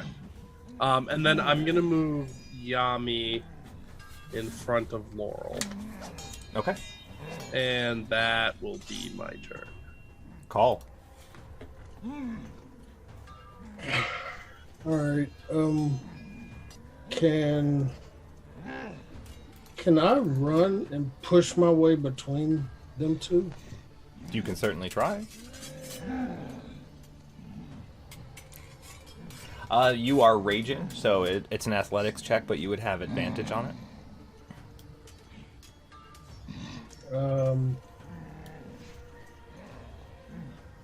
No, because it's gonna move right next, I guess, next to Farron. He's gonna attack the one right in front of him. Okay. Yeah.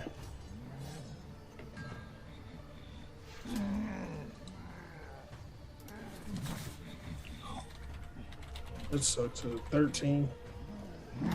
So you go to slash at him, and you hit the armor, and it just sparks off. No purchase. Alright. Second hit.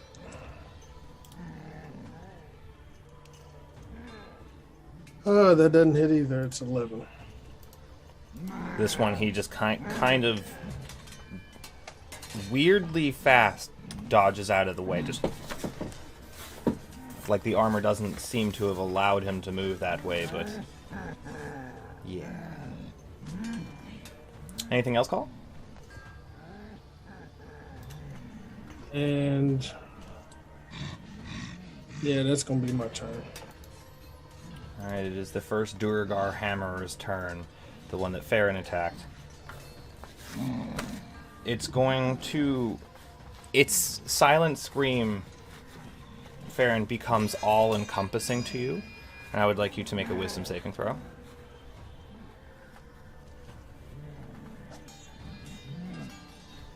Not bad, that's not bad. That's not bad. That's a 15. You start to feel yourself feel completely afraid of this thing, but then you're like, I fought worse. This is fine. And then it's going to take 2 attacks on you. I don't think those hit. First one's a nat 1. Just And misses. The second one is an 11. Ooh, okay. So that was his turn. Laurel. Oh shoot. Why are they screaming? Can I determine why are they screaming? You don't hear them screaming. Why do they look that way? You can make an insight check. I make an insight check. Is that my whole turn though? Yeah, in this instance it would be your action.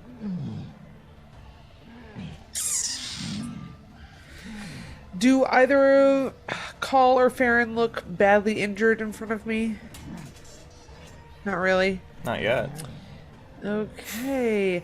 So what I'm gonna do is I'm gonna cast Thorn Whip. Okay, so Thorn Whip is a melee spell attack with a range of 30 feet. Yes. So if that applies anything to you, go ahead.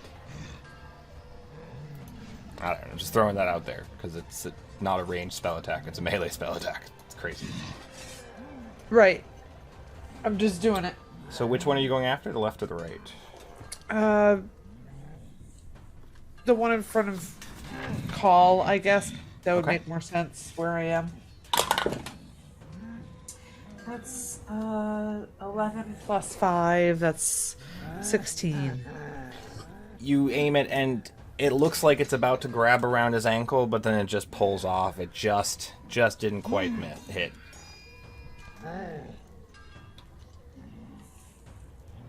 That's an 18. How did it go up from a 15? Well, it's an 11 plus 7. I was it's- adding my other attack. This is my spell attack. Yes, that does hit. So it's an 18. 18 does hit. So it does latch on. And then if the creature is large or smaller, He's medium. I do pull the creature up to 10 feet closer to me. Being that he is pulled and moved, I will say that Call and Farron get to make attacks of opportunity on him if they want to. That's what I wanted. And because he's probably being pulled between, both of you would have advantage on this attack. That's what I wanted. He takes 6 damage too.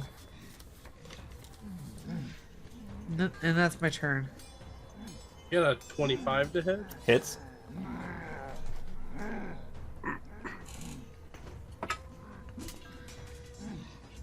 I got a 21 to hit. Also hits. 11 points of slashing. 15. So again, the damage is there, but it doesn't seem to have dealt as much as you would have liked it to.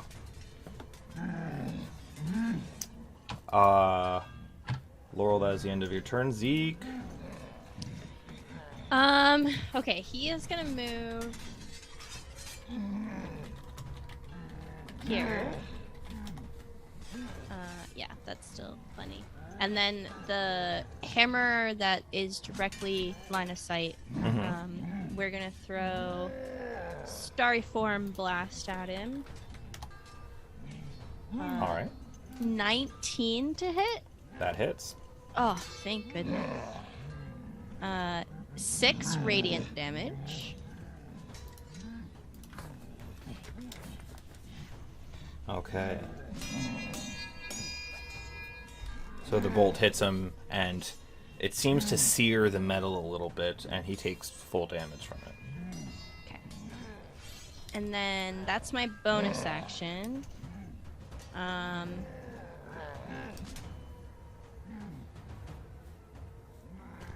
And as my action, we'll just guiding bolt. Okay. Yeah, we'll just do it at first level. 18. It hits. Okay. 16 radiant damage from the guiding bolt. All right, so your bolt hits him, and you almost watch as a calm comes over the weird, crazy, screaming face, and the head goes limp inside the armor, but the armor doesn't fall over. It stops moving, but it doesn't fall over. Anything else, Zeke? Nope. So that was this guy, that one. So yeah, that one is, it's that. Elena, it's your turn. Anything left standing? You do see one more Duragar in this crazy armor just past Farron and Call, as well as the 3 creepy folk in the cells behind you. I will get them with another ice ball.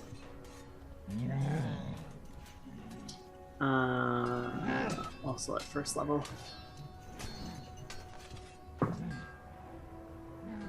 Very nice. That is a 22. That hits.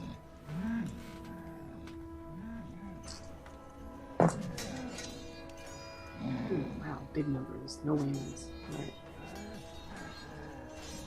Alright. That would be 22 damage.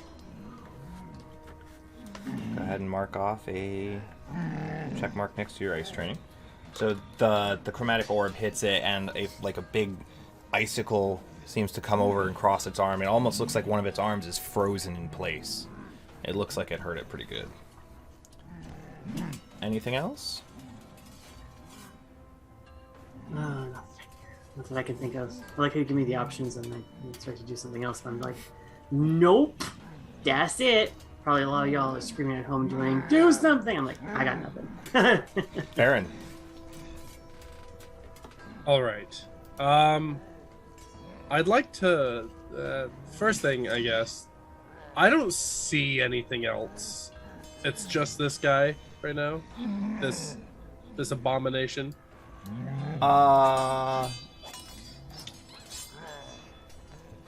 Yeah.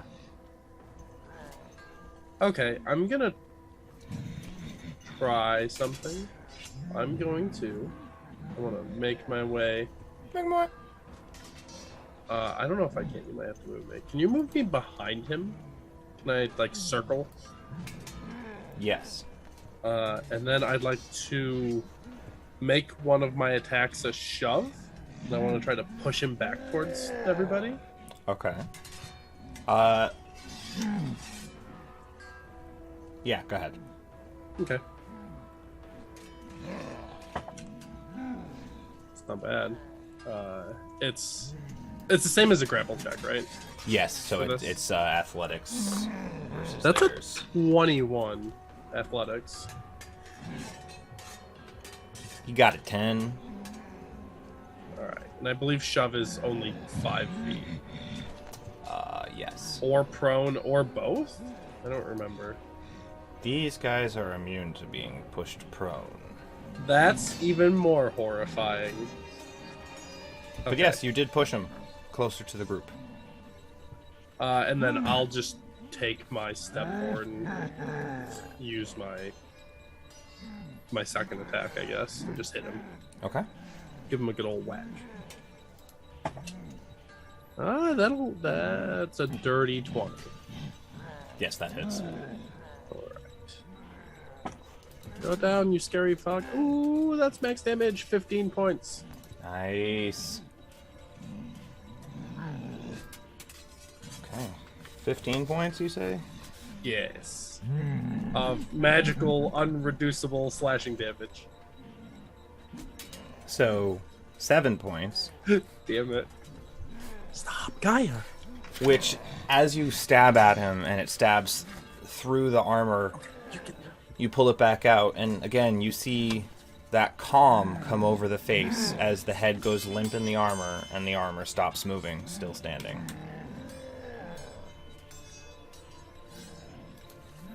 I don't like this.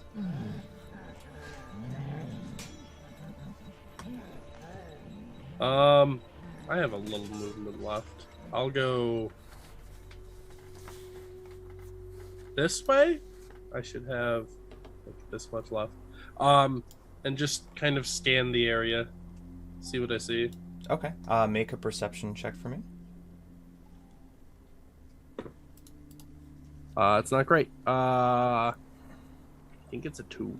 Gaia, stop. Yeah, it's a 2. Oh, heroes.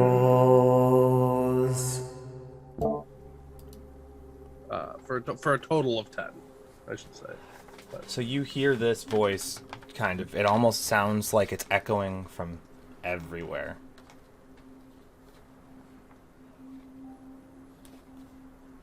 That wasn't an accident. Oh, okay. Hello? What? The fuck was that? Find me, heroes. This is the scariest game of hide and seek. I'm not good at hide and seek. Let's make yourself known. No, Oh, thank come you. on, No, it's thank just you. an No, echoey thank you. voice. We're not ready for this. Guys, I'm not even let's- like so I can't hear it myself, so I'm not 100% sure how it Let's go sounds. let's go get the fireball that fell into the mountains instead. It's fucking terrifying. It's super effective. Let's put it that way. You hero. What? No hints? You're not going to give us any kind of riddle? I am in my sanctum of, I don't know. I heard it that time. That was awful. Oh, anybody who would like to can make a perception check. Yeah. Farron, I'd with your love last to. one, this one's a disadvantage. Can I just use my passive perception? Sure. All right, it's a 17 then. Okay, 13. Even with 18. disadvantage, dirty 20. It's definitely coming from the northwest. Let's go. Let's truck. Let's go. Alright. Alright, so you all scoot up there, and you see a weird little, like, split point where there is a post in the center and two, about 10-foot wide arches going between, and beyond that you see another room.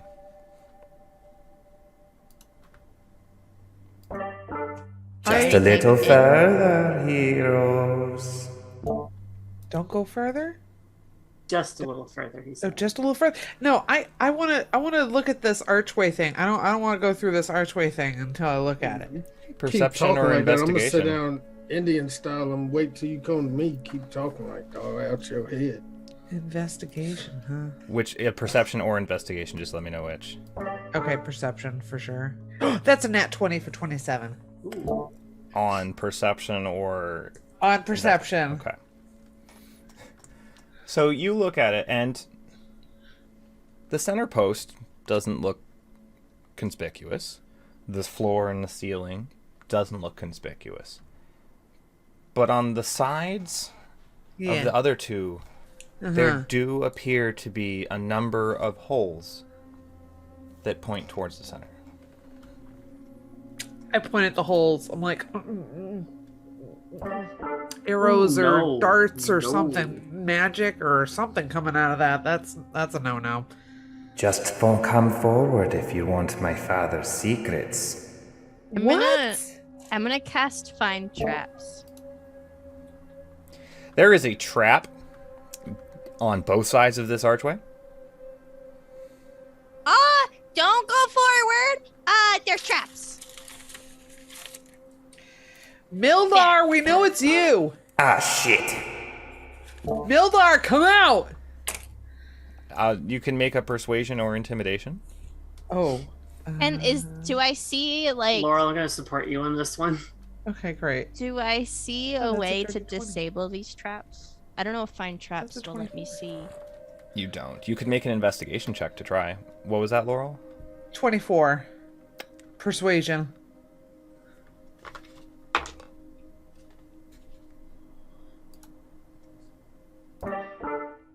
Get fucked. Ooh. Ooh. You Ooh. gotta got come a out s- here sometime. Shit. That's nasty. He's a nasty little piece of I work. think he likes you. What was that? Zeke? I don't. It was a 7 on investigation. You're not even sure how it's activated. Is there like a pebble in the ground? Like a rock or something? There'd be some loose stone from when this place was carved, yeah. I'll just like throw it through the archway. Nothing See what happens. happens. They just go ding, ding, ding, ding, ding. Can I take my sword? And Mhm. I don't want to go into the archway, but like tap the ground and see if there's a pressure plate or something. Doesn't appear to be. You look Can I go being grab one of the bamboozled. bodies that we just took out and throw it through the archway? Sure. Yeah, you grab one of the Duragar bodies and just huck it through. Yeah, I just toss it through. Nothing. It seems fine. Listen here, Dick Buckus Jr. I'm fucking just gonna sit right here till you come out. Or, I mean, we could light this place up. Yeah! Laurel, can you do that explodey thing again? Oh, I was why Elena could do fire. I mean, I could. I can try to break the trap. break it. Okay. I mean, I could just cave him in here and we could just leave him here to. I have a special sword. So Are you all DM, just saying this all out loud? Yeah. Okay. Yes, Very pointedly. absolutely. Okay. DM, my sword is a shatter spike, Mm-hmm. which does things to constructs. Can I just start beating the fuck out of the wall where the trap is in? Just one of the walls that the trap is in? Traps are not considered constructs. Well, at least my thought process is the wall that the trap is in, unless the whole wall is a trap. Now this is philosophical. The trap is within the structure. Do you do extra damage to structures? Yes. Constructs and structures, or just constructs? Let me double check. I believe it says both. Let me double check. It might only say constructs. It might only say structures. Because I had to add this into D&D Beyond. I didn't have it on there.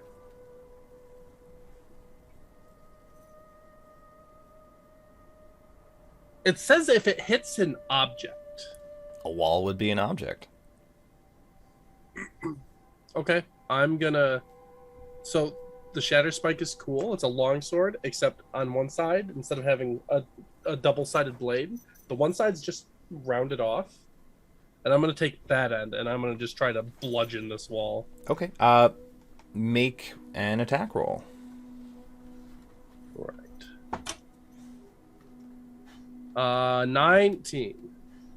So you definitely hit the wall, and it almost feels as if there is a slight resistance to it. And as you're hitting it, when some of the stone flecks away, you can see that there appears to be Chardalyn within the walls, and now the discs start to glow a little bit. Whoa.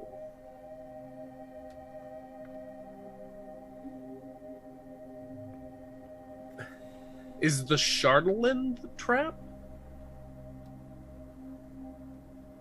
You can roll an intelligence check for me. Yeah, let's do that. That's a 10. Just a 10. Yeah, it's definitely the Chardalyn that's in the wall. As long as you don't touch it, you're fine. Sweet. Yeah, I think we're good, guys. Farron's gonna start walking towards the arch unless someone stops him. I'll try, but I'm tiny. Call grabs the back of his no. He just grabs Let's roll. He calls down there with. Can I get a let's get a dex check from Farron and one from Call. A dex? Yeah, just D20 flat dex? Yeah, flat dex. 17. Yeah. 15.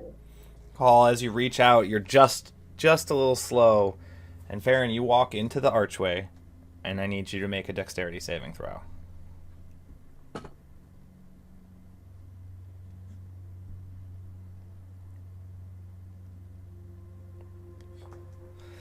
From the other room, you hear the echoing giggle. Then you hear a click. Shing, shing, shing, shing! All these spears just lance out from both sides and stab into the center, impaling Farron. I'm a shish kebab. Farron, you take 10 points of piercing damage and 8 points of poison damage.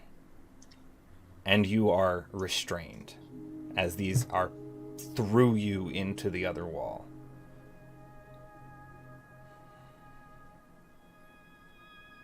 Ow, ow, ow, ow, ow, ow. Guys, that's I trapped. don't know what to do. Farron, a form on the other side, appears and starts walking up to you. Yeah, we can zoom in. Zeke will run up behind Farron and cast Cure Wounds. Okay. I'm assuming that was a lot. It looked very painful. So we'll do this at third. 18 points total. Yeah, we'll do this at third level. You get 14 back. And I guess I'll try. He'll try to like get Farron free. Yeah. I was gonna try to hit it with his great sword. Try to break the spears. Okay. The spears appear to be made of Chardalyn. Can I like? Ow. Can I like bolt them? Do I think radiant damage would do anything to it? I guess I can make a check. Yeah, make a wisdom check. Farron, the Durgar is going to walk up towards you, smile, and just thrust his dagger into you twice. Oh no! Both with advantage. That's a 23 on the first one, and a 16 on the second. I don't have anything I can do. 16, they both hit. Yep, both hit. You take 5 points of piercing damage and 10. Wait, what? Sorry, you take a total of 30 points of damage. 10 piercing, 20 psychic. Ow! Ow! Ow! Can I? Oh gosh, I turn into a squirrel and I scurry under the bars, under the spears. We're gonna go back into initiative here. I'm going to. You all can re-roll if you want. Yes, please. Yes, please. Much better. Oh, it's so much better. That's a natural 20. All right. So we're going to start with Farron. You have disadvantage on this because you are of your current situation.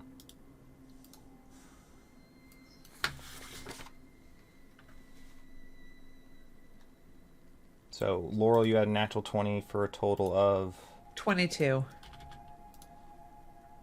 Farron? I rolled a 13 and a 14, so a 15. 15. Call? 19. Zeke? 13. Elena? 18. And Nildar will re-roll. Poop! So Laurel, it is your turn. You are a squirrel. I scurry underneath the spears, Mm-hmm. and I pop up as myself on the other side. Okay. And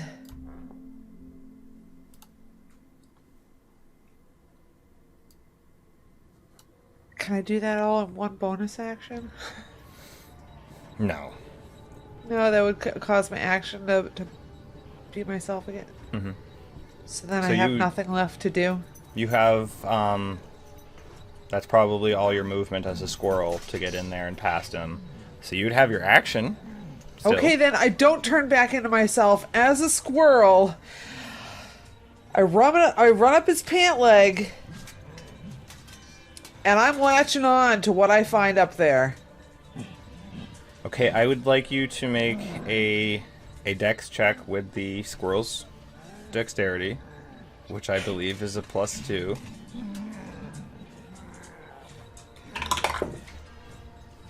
That's a 15. Okay, so you're able to squeeze into his armor and up his pant leg. Roll a d20 for me and just tell me what you get. Okay. That's a 14. Okay, go ahead and make an attack. What do I... D20 and add 2. I believe it's going to be 1d4 minus 1 piercing damage. That's a 16 on the die. That... You were past his armor, so yeah, that gets him. Do I get bonus points for where I'm biting? No. You sure? Yeah, you're in his thigh. You didn't quite... You sure? Yeah, the luck Okay. check. The luck check was for where you were getting. Alright. Well, that's 3 on the die, so a 2, I guess. So, You watch as he just yelps as it looks like he's about to try and stab Farron, and he's like, ah! And he like starts hitting at his thigh, but he's wearing armor, so he can't get you through it. I have 1 hit point though. You have total cover from his armor. Please let me bamf back out into his pants. Call, it's your turn.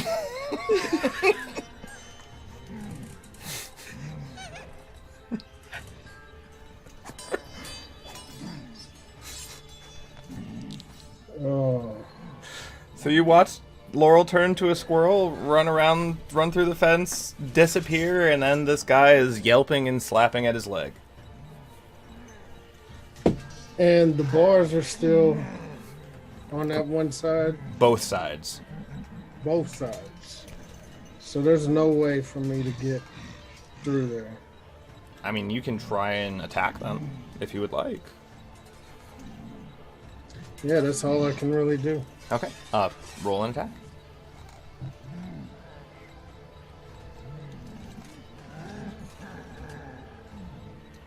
Oh, that doesn't hit. It's a 12. That hits. Oh, alright. Well, 13 damage. So as you strike at it, sparks fly, and you feel that you hit it, but it seems like you didn't do enough damage to damage it. And I guess I'll just try it again. Okay. I will tell you, these have a higher AC than the ogre did. And that's a 14 to hit. That hits.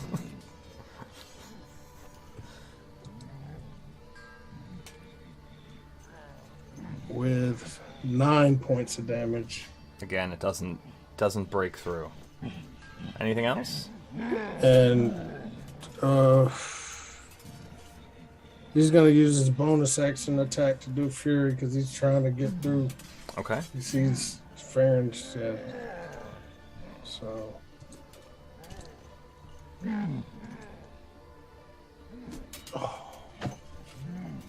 that's a nat one for 8. So you strike into it, and the blade twists and just skates across them. No purchase. Alright, yeah, that's my turn. Elena. I'm gonna do my best just to free Farron from the Chardalyn as best as I can. Okay. How are you going to try and break him out? Can't touch it. You can Weapons touch don't it. seem to work. Well, I can, but you know, it's a big nope right there.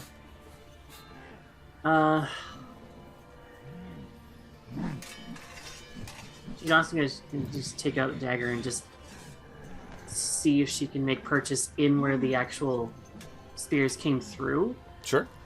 To see if she can like dislodge. At the very least, she can like just break them out that way. Yeah, you can give it a go. Roll an attack. Actually, I'll look up. She's using a dagger though, so. Damn, do we know how they mine for Chardalyn? Like, does it take Chardalyn to break Chardalyn, that sort of thing? You're not sure. I'm not sure. Damn it. Alright, for the attack roll, it's 19. That hits. And then, sorry, what was the... A D4 plus your dex. D4 plus dex, thank you.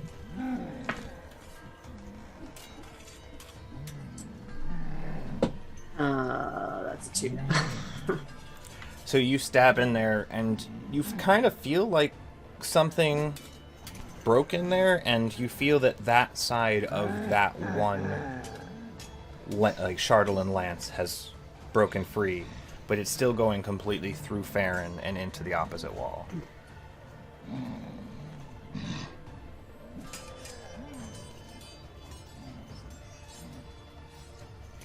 Anything else? Nothing I can think of. Spells wise, I think it takes out my action. I can't do any spells or anything like that. Only if you have bonus action spells, yeah. which I don't believe I do. All right. No, I don't. That's all I can do. Farron, it is your turn. I would like you to make a Constitution saving throw with disadvantage.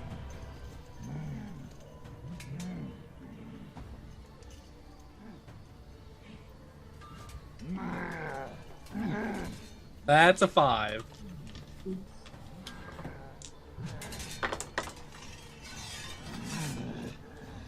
Farron, you take 21 points of poison damage. Farron goes unconscious. So you all watch as Farron's body goes limp on the spears. Gotta do my first death save.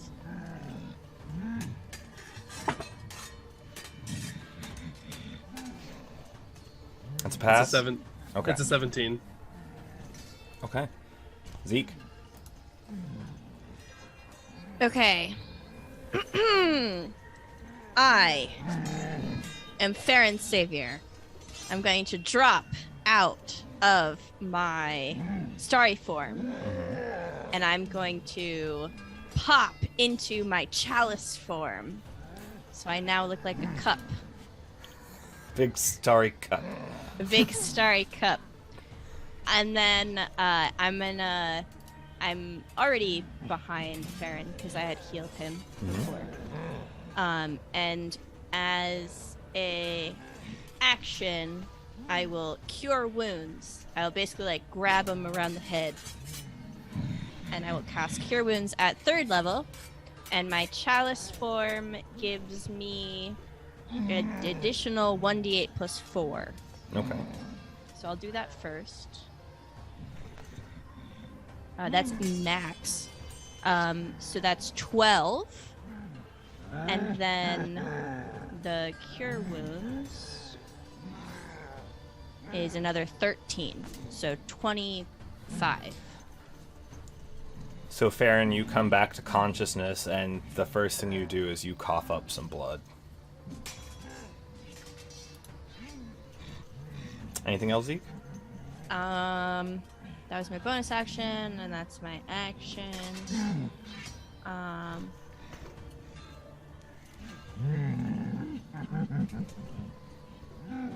Can I make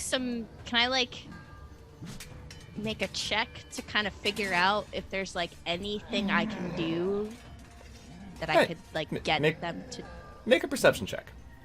Okay. Also, how many am I skewered by? Like, how skewered am I? 2? 24 on my perception. Across the way in the other room, where you saw this Durgar become visible from, on the southern wall you see a switch, like a lever.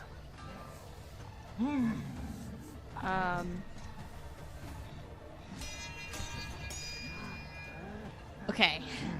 When Zeke can talk to small animals, is he talking in common, or is he talking like a kind of like a thieves' cant type thing with the animals? I would say you are speaking in Gnomish, and just due to the Niblin magic of being a gnome and being able to speak with small animals, they are able to understand the Gnomish. Okay.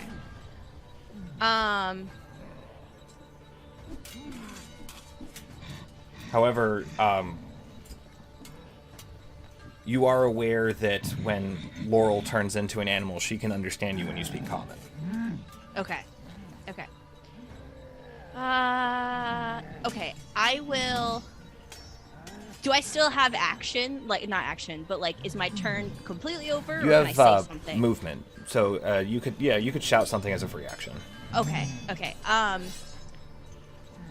He will, in his kind of like gnomish talk that he would talk to Laurel in, that in as loud as he can. There's a lever on the other side of the room. If you get the lever, you'll free Farron. And he's still got his hands on Farron's head, trying to stabilize him. And that'll be his turn. It is Nildar's turn. He's going to take 2 punch attacks at his thigh. That's cocked. That hits. Yeah, so he punches his leg twice. And the first time, Laurel, you feel that it starts to cave in. And the second time, it hurts, and you feel it crack your little squirrely ribs. And you take 2 points of bludgeoning damage. And then explode out of his armor. As Laurel. You are prone on the ground next to him, but you are Laurel once again. Top of the round. So is he wearing his armor? Do I just floated out of it? destroy those pants? Yeah, like his right thigh is now just completely exposed. It's just shattered, like leather plate, like thick leather armor just everywhere. And Laurel, it's your turn. I scramble up and I grasp onto the lever as quick as possible and fling If you that move lever. away from him, he will take an attack of opportunity. I don't care. Okay, he's going to stab at you. 13. No, does not hit. You pull the lever? Unless you're counting me being not on my feet as being like -2. No, it'd be when you stand up and move away that he'd get the attack. Okay, so yeah, I fling that lever. Okay. Wrong lever. Farron, make a Constitution saving throw for me. Disadvantage again? Yes. It's dropped all my dice.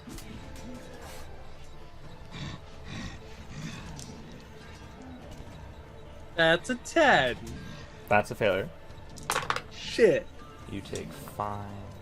You take 12 points of poison damage as all of them just slide out and are now open. Guys, it was trapped.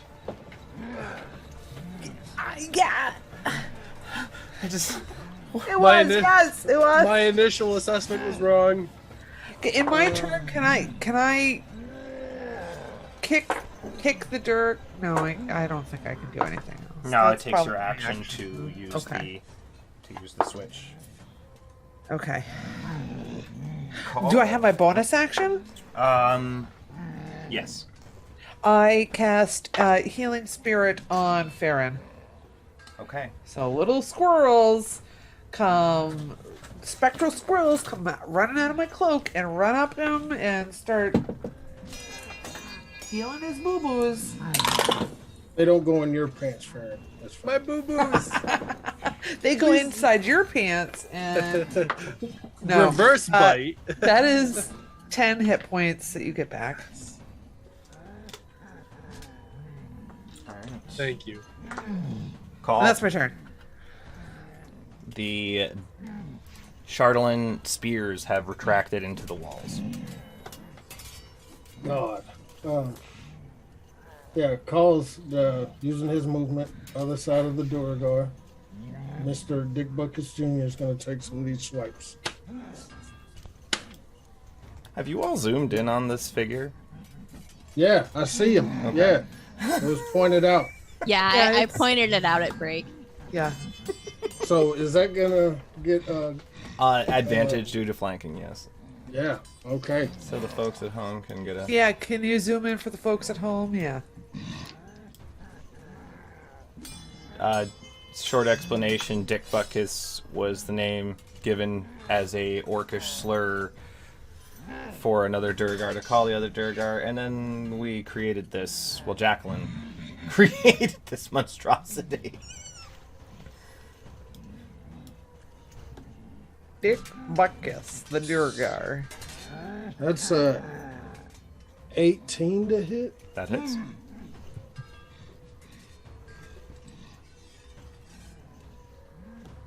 Takes 14 damage. 14. Nice.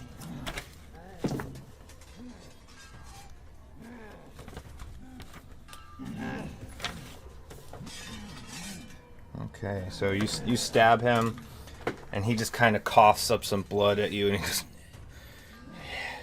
"If I fall, my father will find out somehow." I don't care. Yeah, we hope he does. We're gonna tell him. Wait, shit. 16? Does that hit?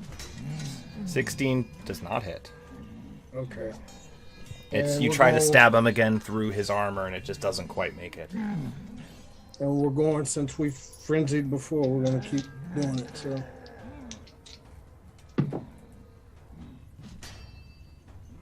$17 plus 7 hit. Yes.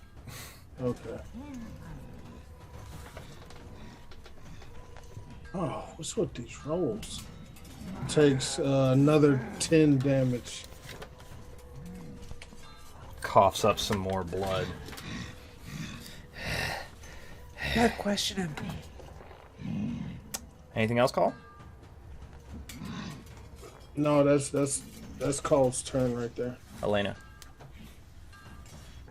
Elena's gonna call out and like grab him. We need to question him.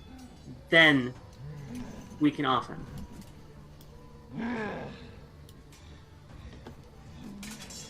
Okay. Anything else you'd like to do with your turn?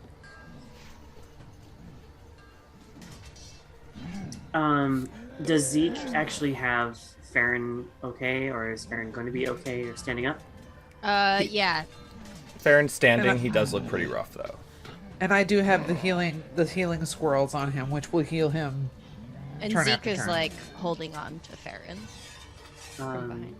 Okay, she is just going to go to Farron to make sure he's okay. In the meantime, while keeping an eye on both Kal and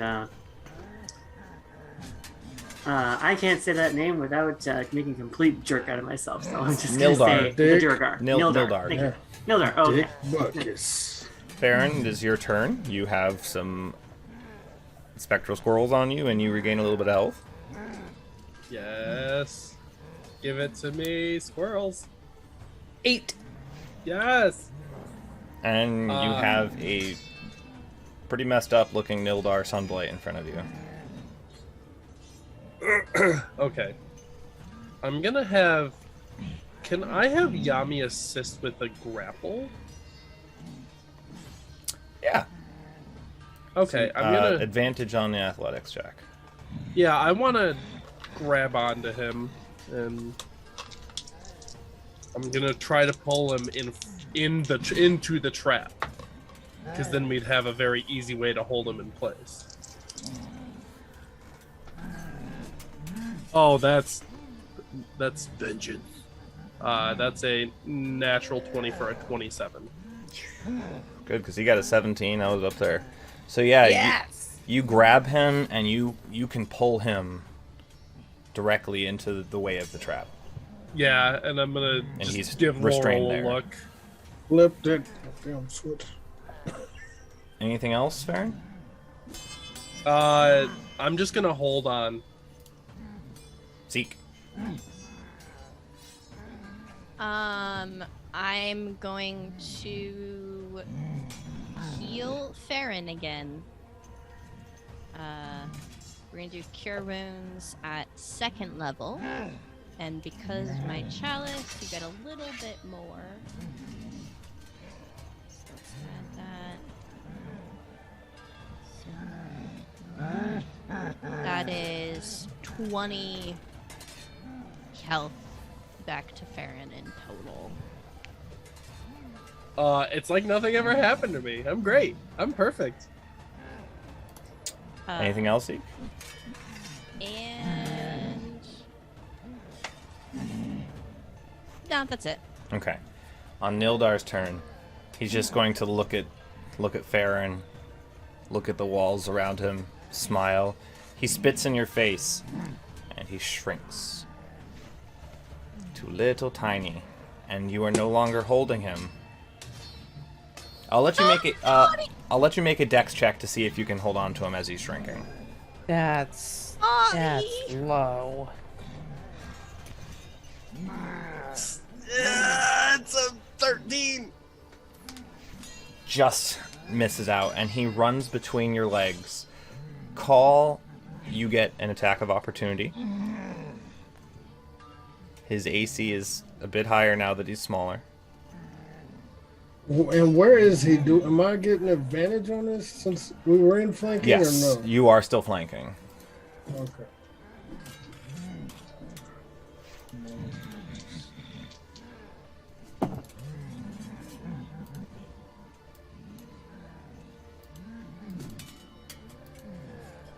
$23 to hit.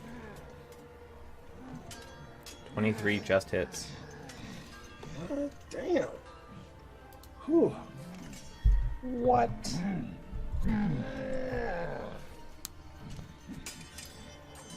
That's 11 points of damage. Okay, so you stab at him, and he's still standing. It's not looking good. He's going to run through Farron's legs and take 2 attacks at Zeke.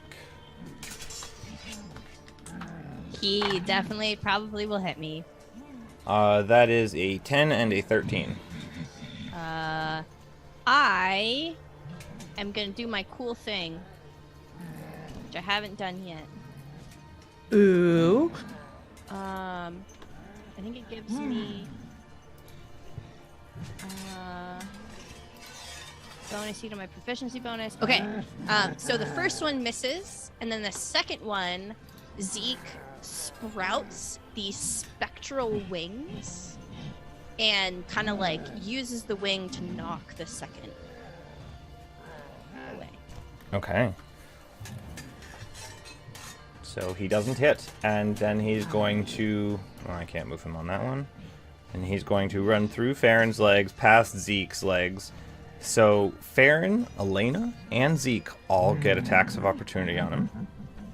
All at advantage due to him being tiny and kind of in between all of you. But his AC is 23. Can I try to grab him instead of making an attack? I would say so, yeah, but at disadvantage. Okay. So straight roll because of the advantage.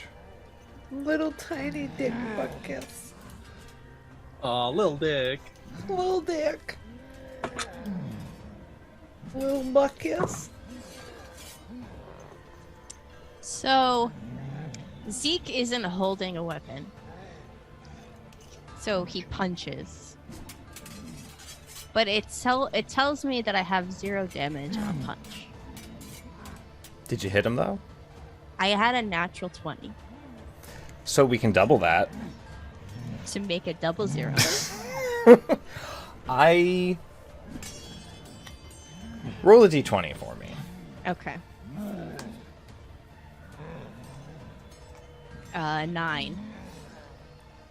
Okay, roll a d4.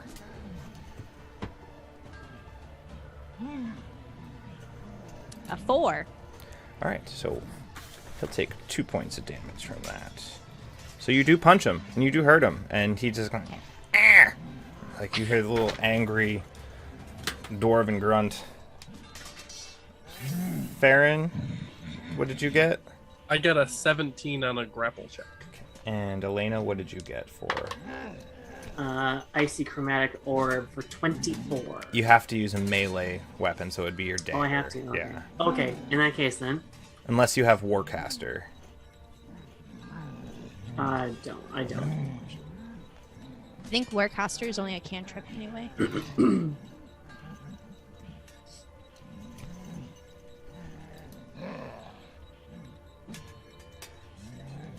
I just rolled a 17, so the highest I can get is a 21. Okay, so unfortunately you missed. But Farron, you do grab him by his little running leg. And he's like this big. Okay. I guess I have to wait for my turn. Does Farron grab like the bear leg that's like out of the pant and everything that doesn't Yeah. have a pant leg on it? Yeah, because of the way the armor is busted out, he can get a little bit more grip on that one. Flesh to flesh. So we'll say that startles him enough that he actually drops his weapons. And that pulls you out of combat because you have... Essentially, he's completely grappled. Excuse me. And you just have him in your hands. I'm gonna go back to Old Faithful, and I'm gonna set him on the ground, and I'm gonna take his little leg, and I'm gonna set the immovable rod against the ground, against his leg. Got it! Click it. You know, when I stop being shrink, it's really gonna hurt. I wouldn't unshrink then. Okay. DM, Mm-hmm. would lesser restoration make him back to his normal form? Roll a wisdom check. 13. It might. All right, I'll save it.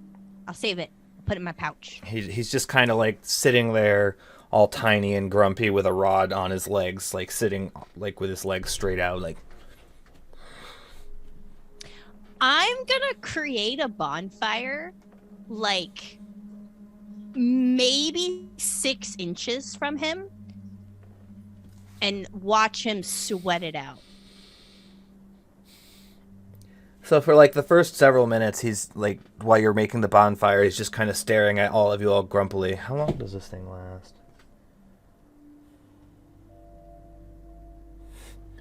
After about the first minute, he starts to expand. He's like, it's giving out. Oh god!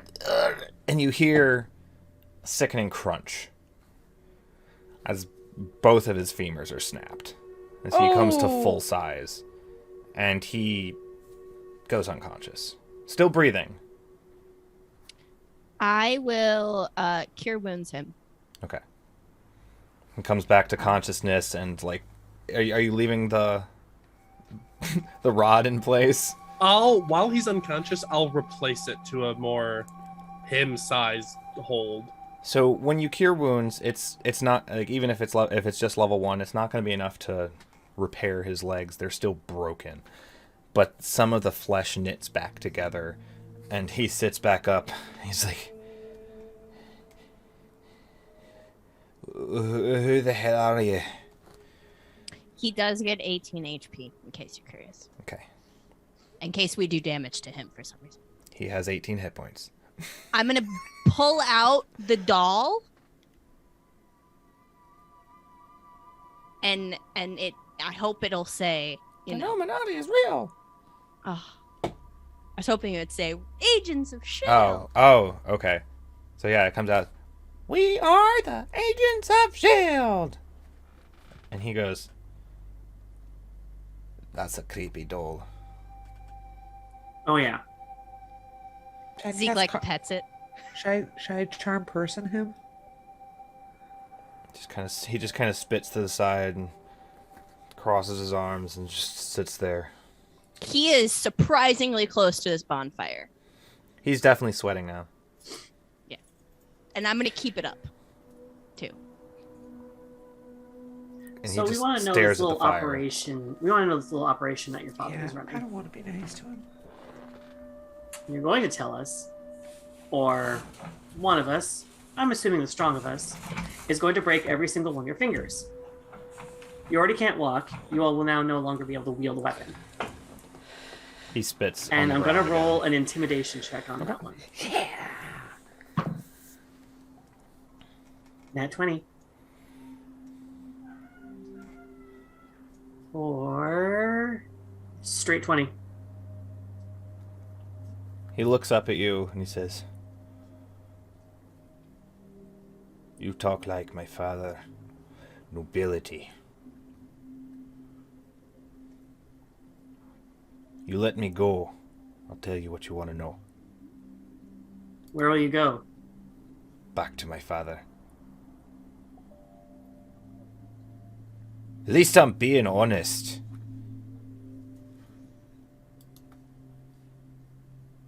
I mean, You it's answer our going to take a while to questions. get there if you look at my legs.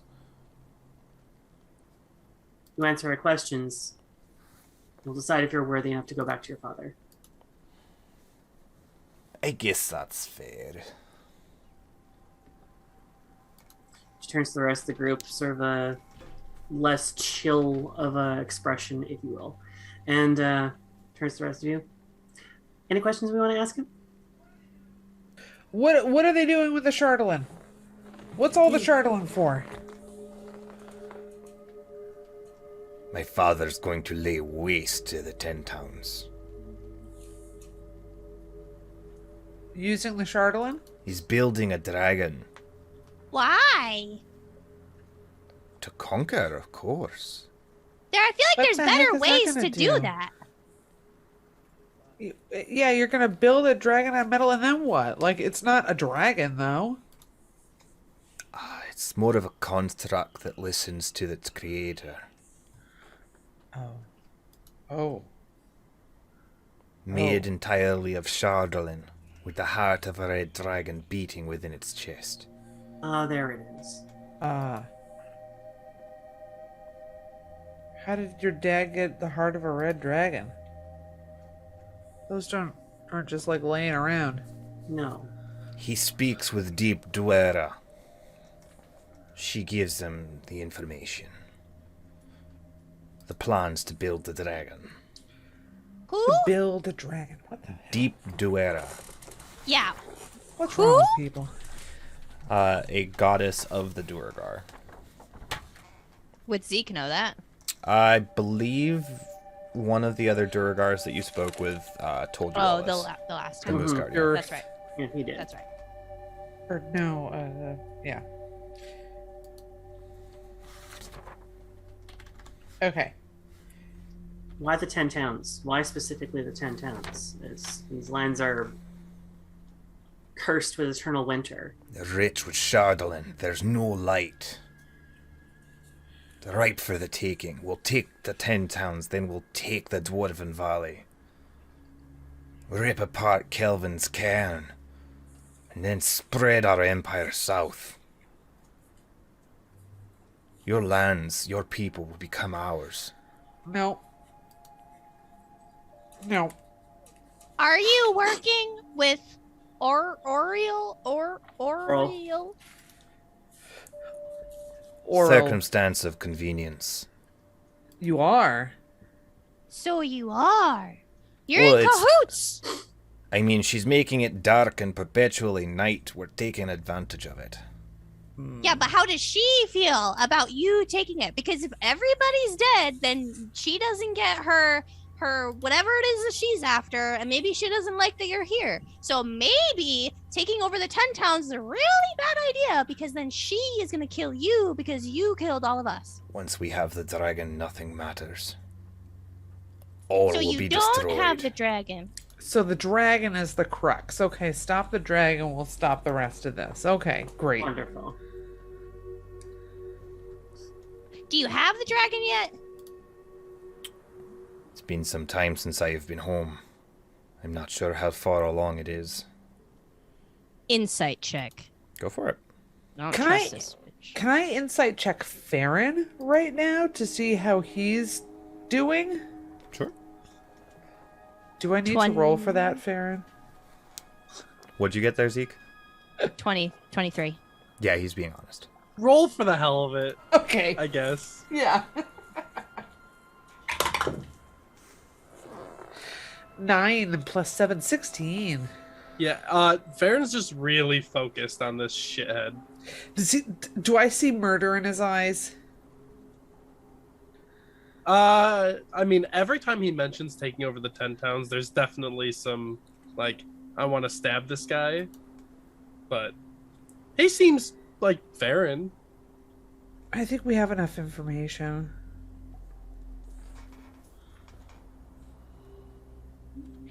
What do agree. you know about? Stop!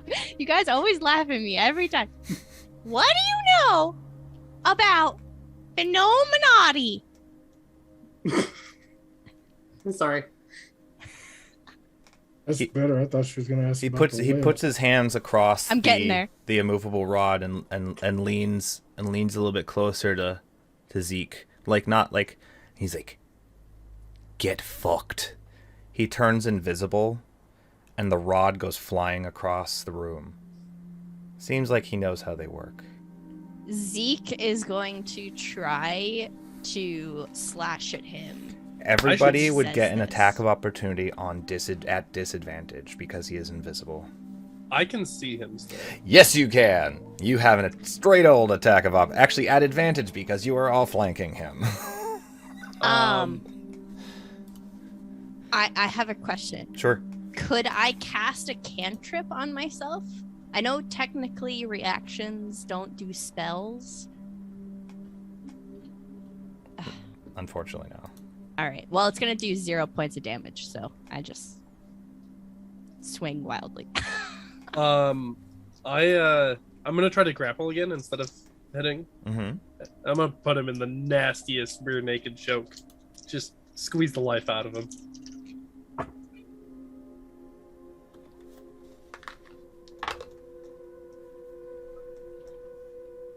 It's a 25 on a grapple. He got a 7. So you all watch as Call, did you roll an attack? I did, but it was low. It was 11. That misses. You all watch as Farron starts struggling with something invisible, roughly dwarfish sized. Now, can I cast a cantrip? Yes. Okay. I'm gonna assume that the thing that Farron's arms are around is the Dwargar, and I'm gonna cast Primal Savagery on myself and attack with like claws that come out of my fingers. It's a straight roll because he is invisible, but he is grappled. Okay. 16. Just misses.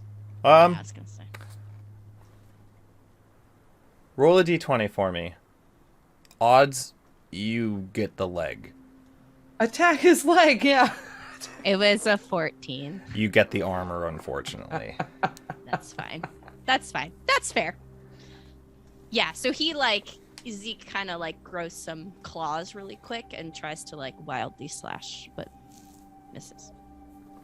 As he sees that he is beaten once again. Turns I was visible. gonna, like, sit on him or something. Shit. He's just he kind of stops fighting and he's just hanging out invisible in Farron's arms. This is the worst hug I've ever had. Oh, it gets worse. And I'm It going can to get slide way my arm worse. around his neck. And I'm going to squeeze and pull him up. And I'm going to cinch down on it. I believe Make you an decided your athletics fate. make an athletics check with advantage. This is going to set the Constitution DC for him.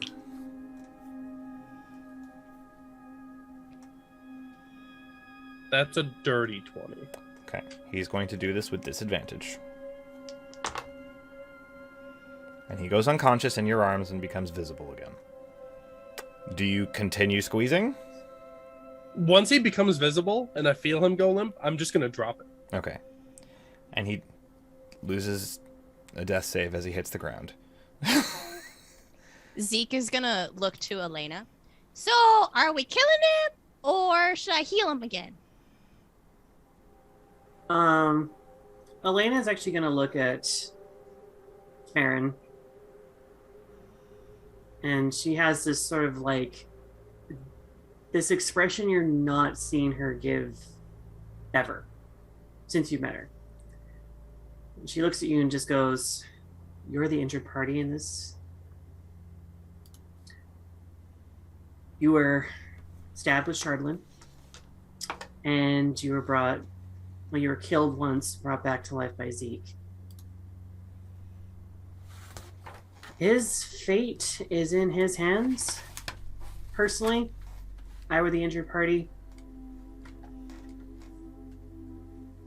Off with him. Dispatch him. Make it clean. Make it I quick." mean, he's also not a good person. They want No. to take over the 10 towns and south. He's not a good person.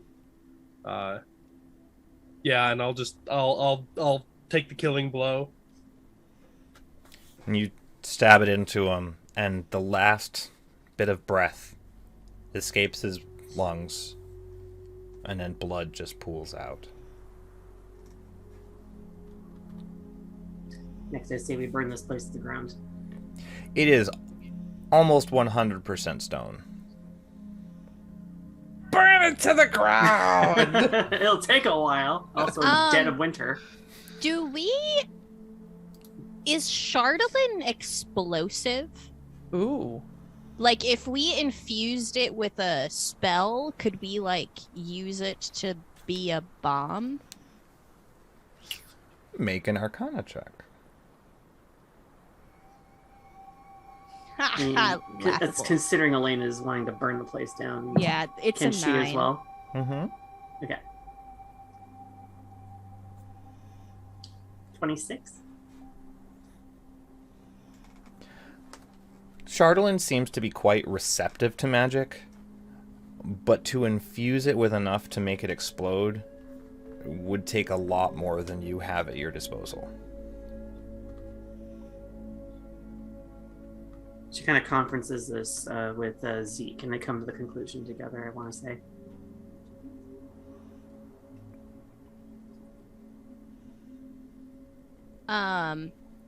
Just for like sake of time, can we like, spend like 10 to 15 minutes just walking the rooms and making sure there isn't anything else except for the people in the jail cells? Hey, you can absolutely take 20 on this one.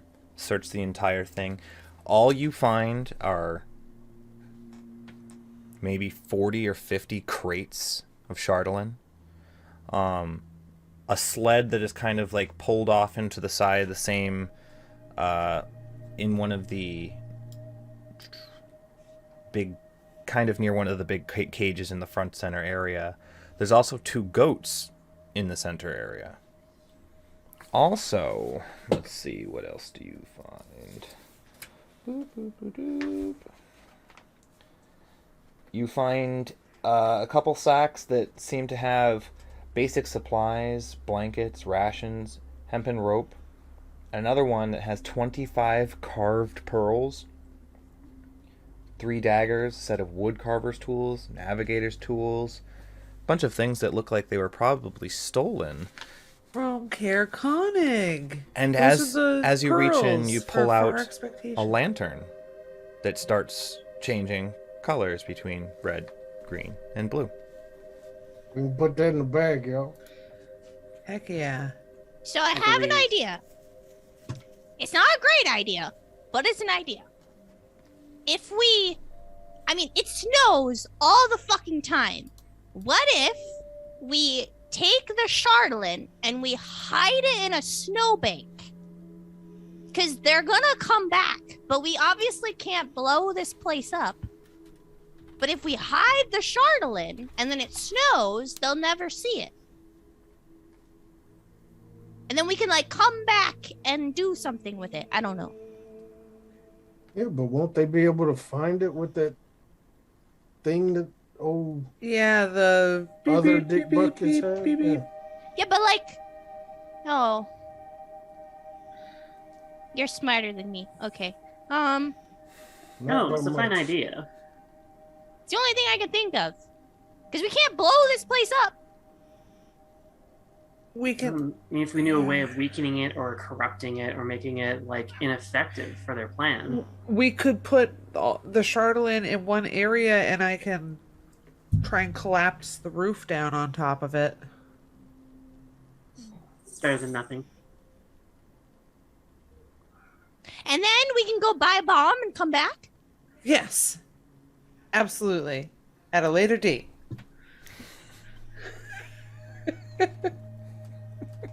Why do we keep doing this to ourselves? I don't know. So you're We'll going come back. to Gluttons for punishment. you're going to push all of the crates of Chardalyn into one area. If we can. I mean, I don't know how heavy if we these can. boxes are. I mean, between the party, Zeke, I don't think you have any wild shapes left. No, I'm out. I'm not helping with my strength. Yeah, so it's gonna take some time. Like a number of hours. Each one of these crates would take both Farron and Call to push each individual crate. They are heavy. Okay, so the only people who are after the Chardalyn are the Duergar right now, right? That you're aware of, yes. Yeah, we know. So, yeah, that we know. So if we just take care of the rest of the Sunblights, then the Chardalyn will be a no. Like, it'll be a no. Actually, so gonna retcon something just a little bit. During your taking 20, when you find all that stuff, I would like everyone to roll a perception check. This one would be an active one specifically. So this is why you're all kind of going through everywhere inside. Oh, that's a nat 1. I can see flavors. That's a natural 20 for a 28. 18. I have an 11. Farron, when you are in the northeastern room, you swear for the briefest second that you saw a very thin, maybe 7-foot tall, purple-skinned being look down the hallway at you, and you notice that like there's 3 or 4 tentacles on its face, and then it just seems to walk into a wall and disappear. No. No. Farron? No. No. All right, jeez. I know it was a bad idea, but you don't have No. to say No. mean things. No. No. No. Oh, no. No. Mm-mm. Do you smell something? No. It was. No. It was the. Both Elena and Farron. The What? the aliens. What aliens? The meteor. The tentacle faces. They're here? I thought they were down in the mountain. It just walked into a wall. A mind It just walked into a wall. That thing. Like, it was weird. It bounced off and then it walked through. They're here. Can Zeke make a check to see if that lines up with what he knows about mind flayers? Yeah, Arcana check. Okay. Oh, that's a natural 1 for a 7. Yeah, I mean, those fuckers are capable of anything. Oh, Well, gosh. it makes sense. It was like this tall, and it walked. Can you show us the wall that it happened at? I'm Sure. not going over there. I am not going over there. Yeah. I'll go to the wall and I'll just like slap the wall where it walked through. And it is solid stone. I would not touch that wall. It's cold. I would not even get near that area. Doesn't smell funny. No, not okay. Can I talk to the prisoners? You could try.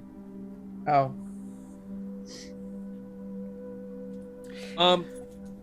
When you get What? to the prisoners, they don't seem to notice anyone until you get within 20 feet, and then they kind of like vacantly just watch you. And if you walk away, they just go like... Can I make a medicine check on them? Sure.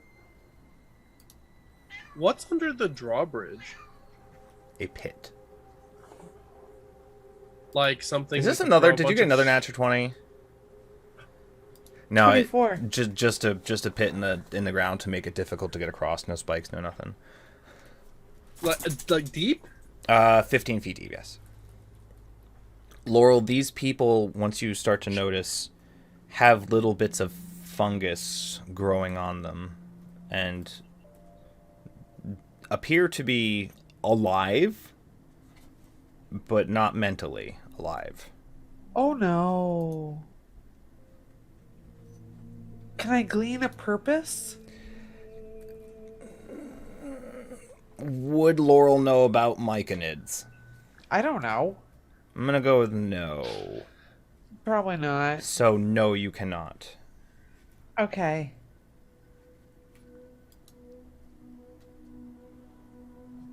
I don't know what to do with them. After Farron's brush with the mind flare walking through the wall, I'll just assume another thorough check is made of the entire keep. Nothing else is found.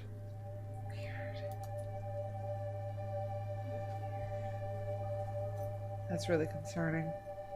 I would say leave the prisoners. They don't seem to be feeling anything. we could humanely dispose of them. Kind of feel like they're disposed of already. Quite frankly, I'm inclined to agree with Kyle on this one. Okay. Yeah, let's just, Well then, I don't think there's anything else we can do here. I know. No. Let's get the lost belongings back to Caer Konig, the stolen things. Do we at least open the cells? Because if we leave them there, we're just dooming them. Checking the don't doors are not locked. Oh, they're not locked. Oh, okay. Yeah, I open the cell doors then. Yeah, absolutely. I'll go with Laurel. They just kind of look at the doors, look at all of you, and that's it. An attack. No, okay. Okay. Do you think if we brought them back to town? Oh, I don't want them to infect other people.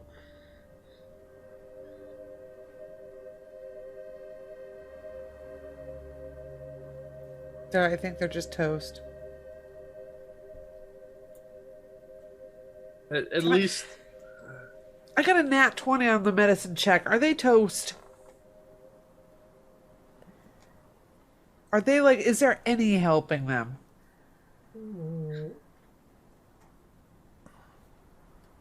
Mr. DM. Laurel doesn't know anything about what could be affecting them, so a nat 20 unfortunately is still not enough. Okay. I mean, are their brains mushrooms now? If I shake them, does it spores come out or something? I mean, a little bit of like weird dust does seem to shake loose from them. No, I don't want any of that. I don't want any of that. I'm backing off. Yeah. You can, Zeke. Yeah, go ahead.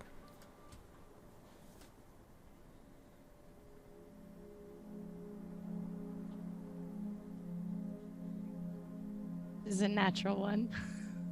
Okay. I mean, it's probably the best idea.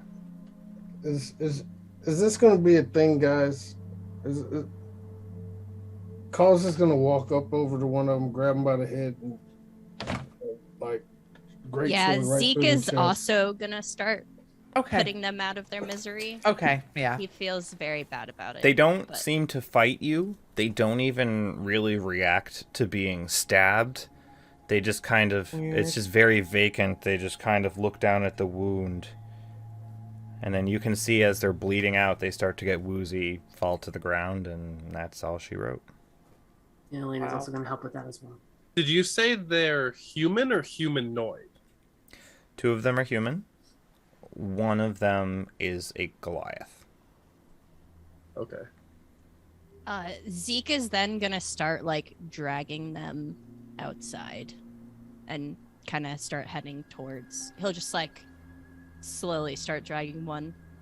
I don't know if you can. I can try.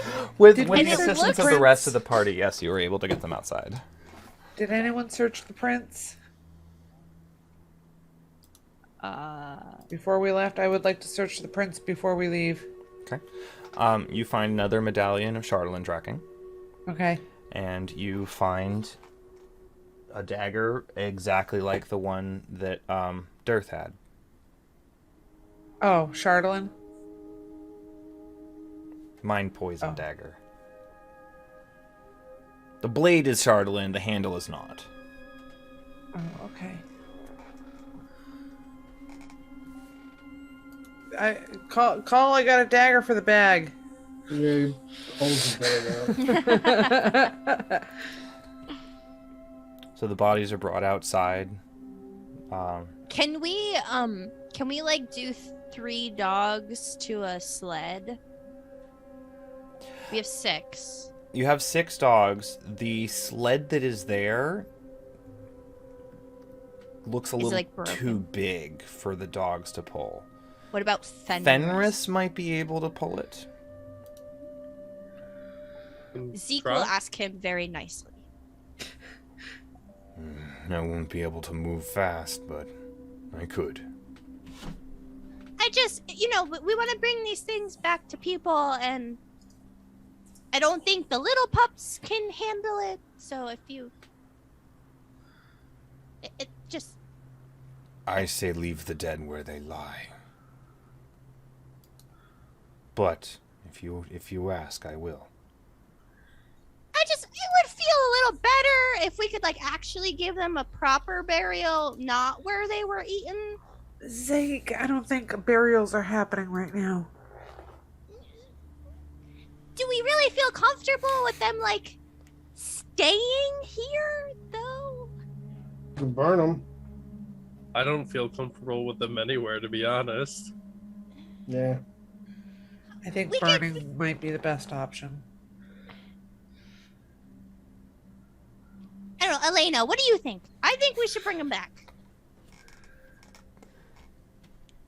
What end? To what purpose? They're only going to come back as ice zombies. I say we burn them.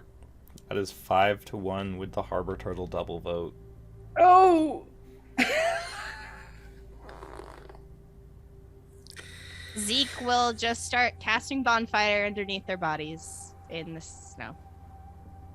Just very defeated and looks kind of Sorry, Zeke. upset. I would advise not to breathe it in either. Yeah, he'll put a scarf over his face. So with the bodies smoldering in the distance behind you, you mount up again on Fenris and the dogs and head back southeast to Caer Konig. The quiet ride back is... The silence is almost disturbing. The situation you all just went through, the dream Elena had, the knowledge that Zeke has regarding what these monsters could be. And you arrive back in Caer Konig.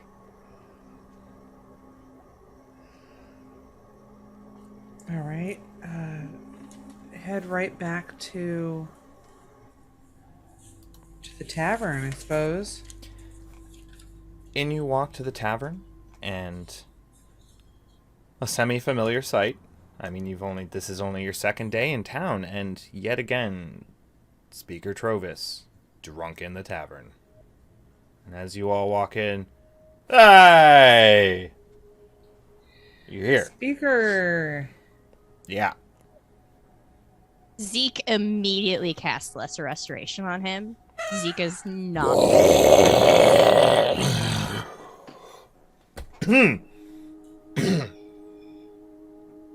What the hell?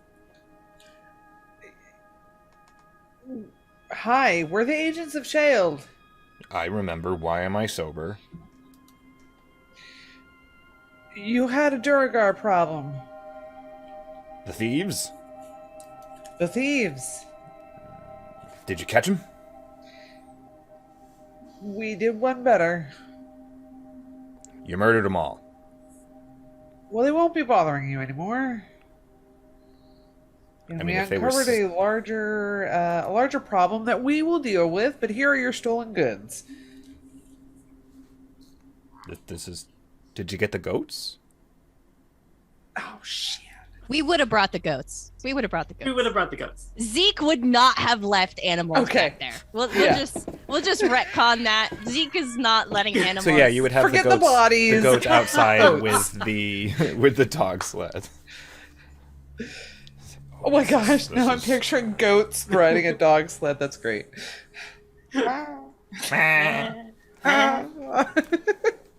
It's just like and faints. Falls off the side, takes 3 damage. No, we gotta go get that one. Go get him. And the speaker's like, "This is... You brought back everything that was stolen. This is amazing. And what bigger thing did you uncover?" It's probably nothing you should concern yourself about. Being the You're speaker of probably a sending a town, drink. I need to know. These people are my responsibility. If there is a larger threat than just invisible thieves, I need to know.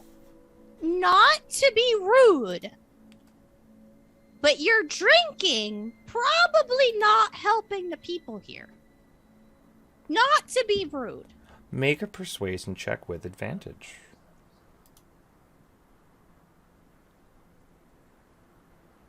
That's a natural 20. He just kind of like slides the mug away from himself. He's like,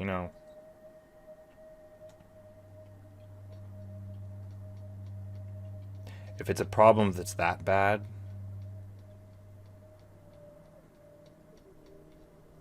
I can put drinking on hold. Or like never. I mean, there's like, Well, I mean, if things get really bad, I'm gonna drink. It's how I deal with stress.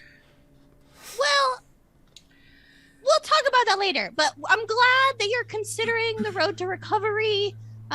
It's really good for your health. It's really good for the health and economy of the city.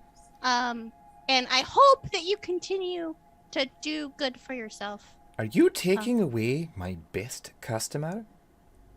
Paul sipping on his little flask while I will slide a gold to. Was her name Annie? Was that her This name? is Corey. Corey. I will slide a gold. And then she looks past you. Is that my lantern? Yes. Take my Where is best it born? customer. That is amazing that you brought that back. Right. And a gold, I mean. And we've got the pearls to be brought back to the Frozen Far expeditions. Found their pearls. You've done this village a solid. I mean, if our speaker might be sober, he might actually be able to help. And you brought back all the stolen goods, and you dealt with the problem? We dealt with a problem. For the time being, it's been dealt with. Anytime you're in town here, you stay here for free, you drink here for free, you eat here for free. The five Allie. of you. We've done you a solid, right? Yes. So you would trust our word? Yes. So if word comes from us that you need to perhaps leave town to get to a safer place, will you listen? Make a persuasion check with advantage. Persuasion with advantage. Mm-hmm. That's a natural 20 for a 25. It's on D&D Beyond. You can see it. I was going to ask if you put that die away, but if it's on D&D No, Beyond, I it's- can't. Yeah. And she's like, it's that bad. It could be. Yep. It is. Ali, we'll be ready if they call for us. We'll hit the Bryn Shander if we need to. And we'll pass along the information. People trust us here. And we trust you. We wouldn't make the call unless it was I dire. thought he was called. I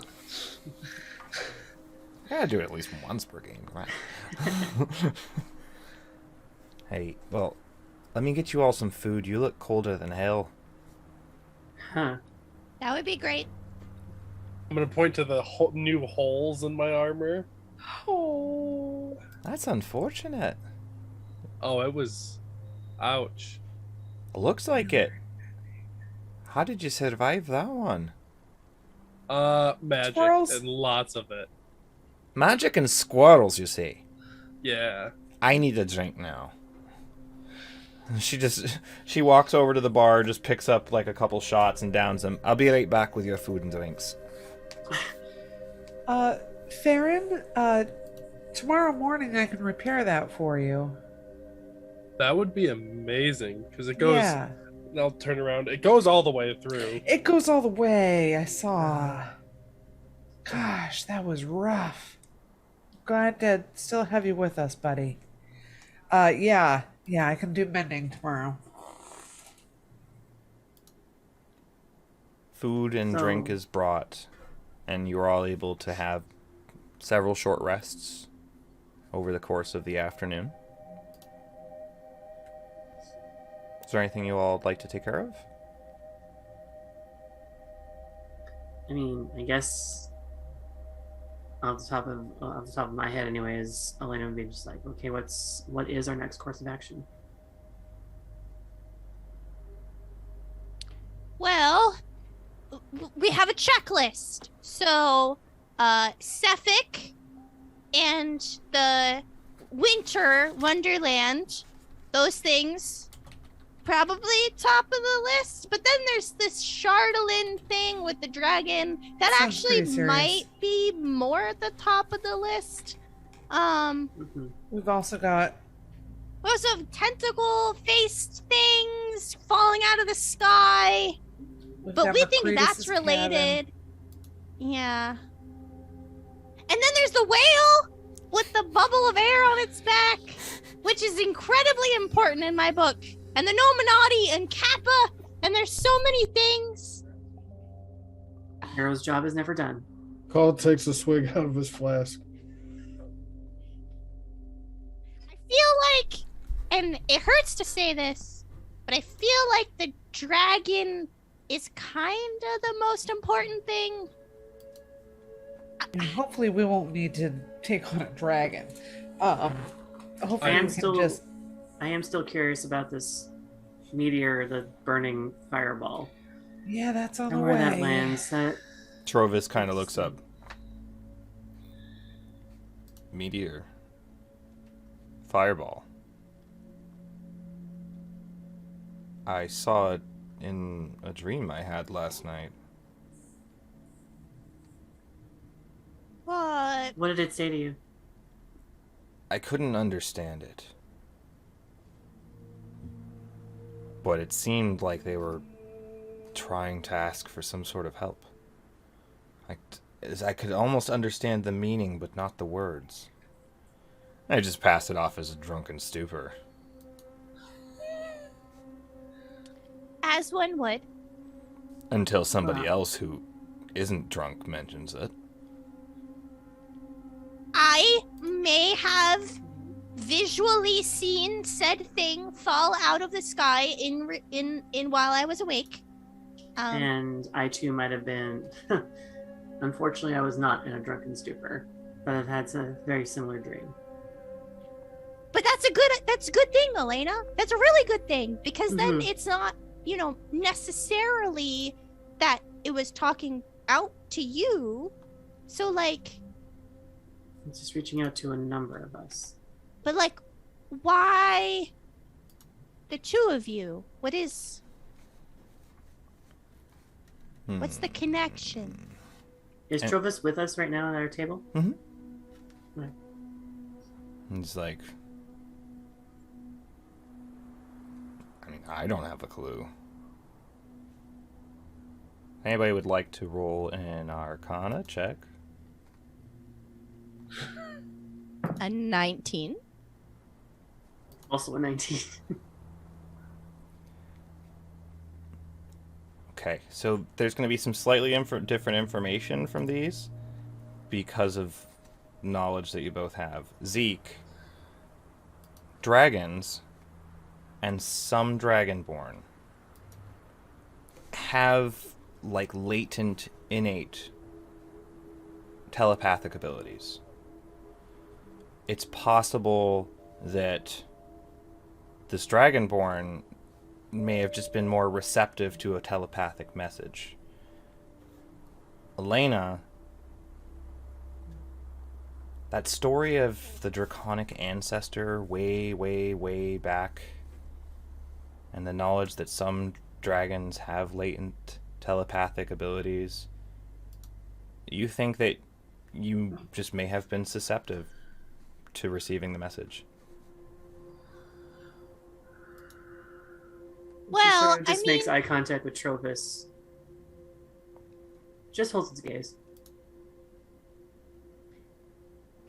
Buy me a drink before you stare at me so hard? Sorry.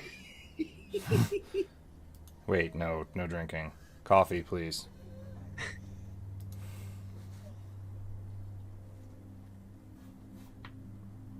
I don't know. I got nothing. So we're heading back down south. Do you take the evening in Caer Coneg? It's mid-afternoon Probably. about this time. I'd say we crash here. Take Okay. advantage. Yeah, I say we Sure. crush here. Please. Then Round of we rooms can like, again. yeah, we can come up with a plan or something. So you're all able to spend the rest of the day relaxing. Zeke, do you do your nightly ritual again? Absolutely. Okay. Yeah? Oh, during the day, I would make my way over to Frozen Far Expeditions and return the pearls to them. Okay. The owner looks up and says, where did you find these? In a Durgar's back pocket. I'm not gonna ask too many questions as long as they're back. I mean, you can take 50 gold worth of supplies. Rations, climbing gear, cold weather gear, pythons. I definitely get some cleats for the bottom of our boots. I definitely get some pitons, I suppose. Yep. And maybe like an ice pick, like a Mark down 2 sets of climbing gear. Okay. 5 sets of cleats. Okay.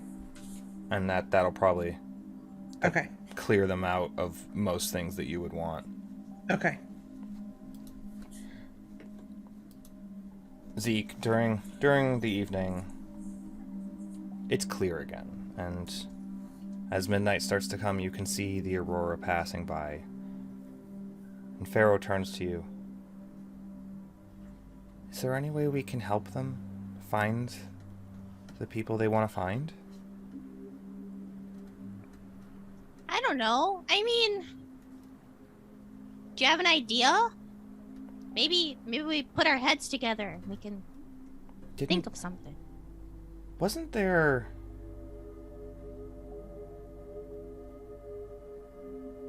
There was a way to see people through the astral plane. It's difficult and takes Yeah. time to learn, but maybe we can learn. But we'd have to go back.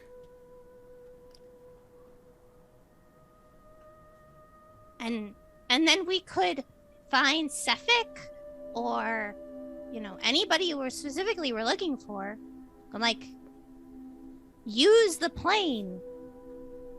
But I'm a little worried about the time, Things move different. Maybe it'll work in our favor. Maybe you can spend more time there without too much time going by here. That's true. Hyperbolic time chambers. And then I could learn how to do it. Maybe, hopefully. And then when we come back, we can try. We can just do it. Yeah. But what about our friends?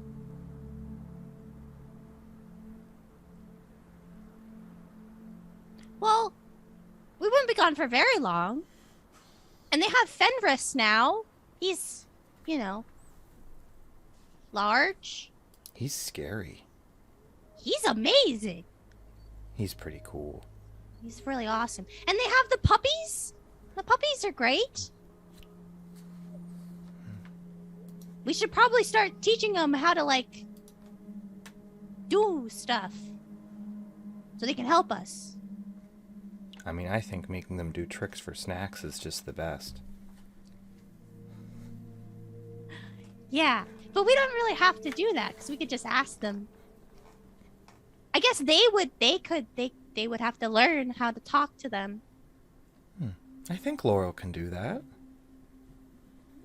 You're right, she can.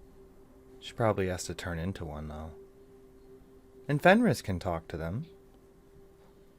And they can talk to Fenris. See? It'll all work out. Yeah, I mean... they'll be fine without us. It's just a little bit of time, and we can learn how to use the astral plane, and then we can find Sefik. Should we wait till morning? Or should we leave a note and just leave? Well, that feels kind of cheap. Which, I don't know. I feel like they've earned enough respect. We should, like, talk to them about it. Okay. What if they say no? What if they think it's a bad idea? It's not really their choice, it's ours, isn't it? We want to help everyone, and it's something we can do.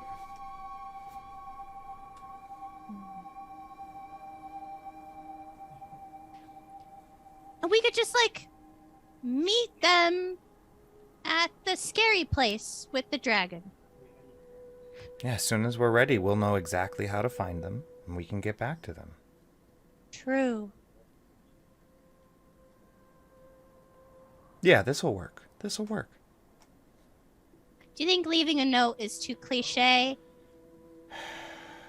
I mean, you know me, I just kind of leave. I know. I didn't even say goodbye at home. This was way more fun, by the way. Yeah. This has been a lot of fun. We'll say bye. We'll say bye. Okay. We'll say bye. Yeah. So you're all able to take your long rests, and call your point of exhaustion is gone from your rage. The morning comes. Breakfast is served in the common room.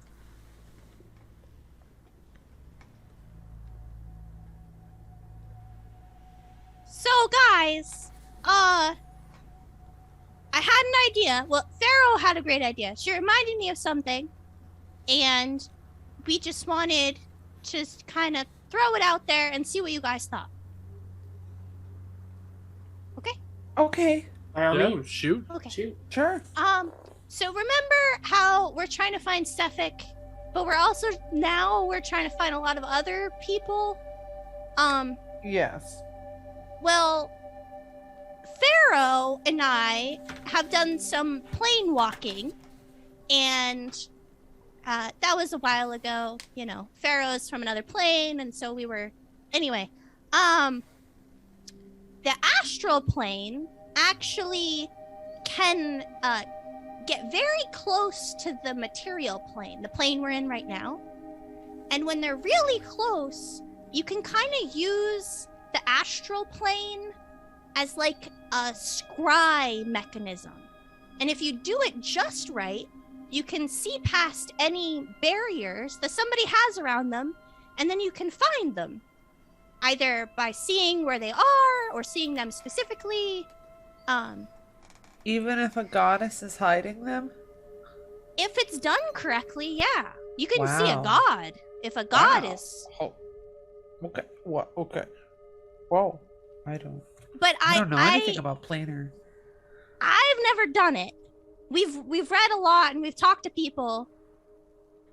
So if this was something we really wanted, Pharaoh and I we would have to go to the astral plane for a little bit, and I would have to practice and get really good at it.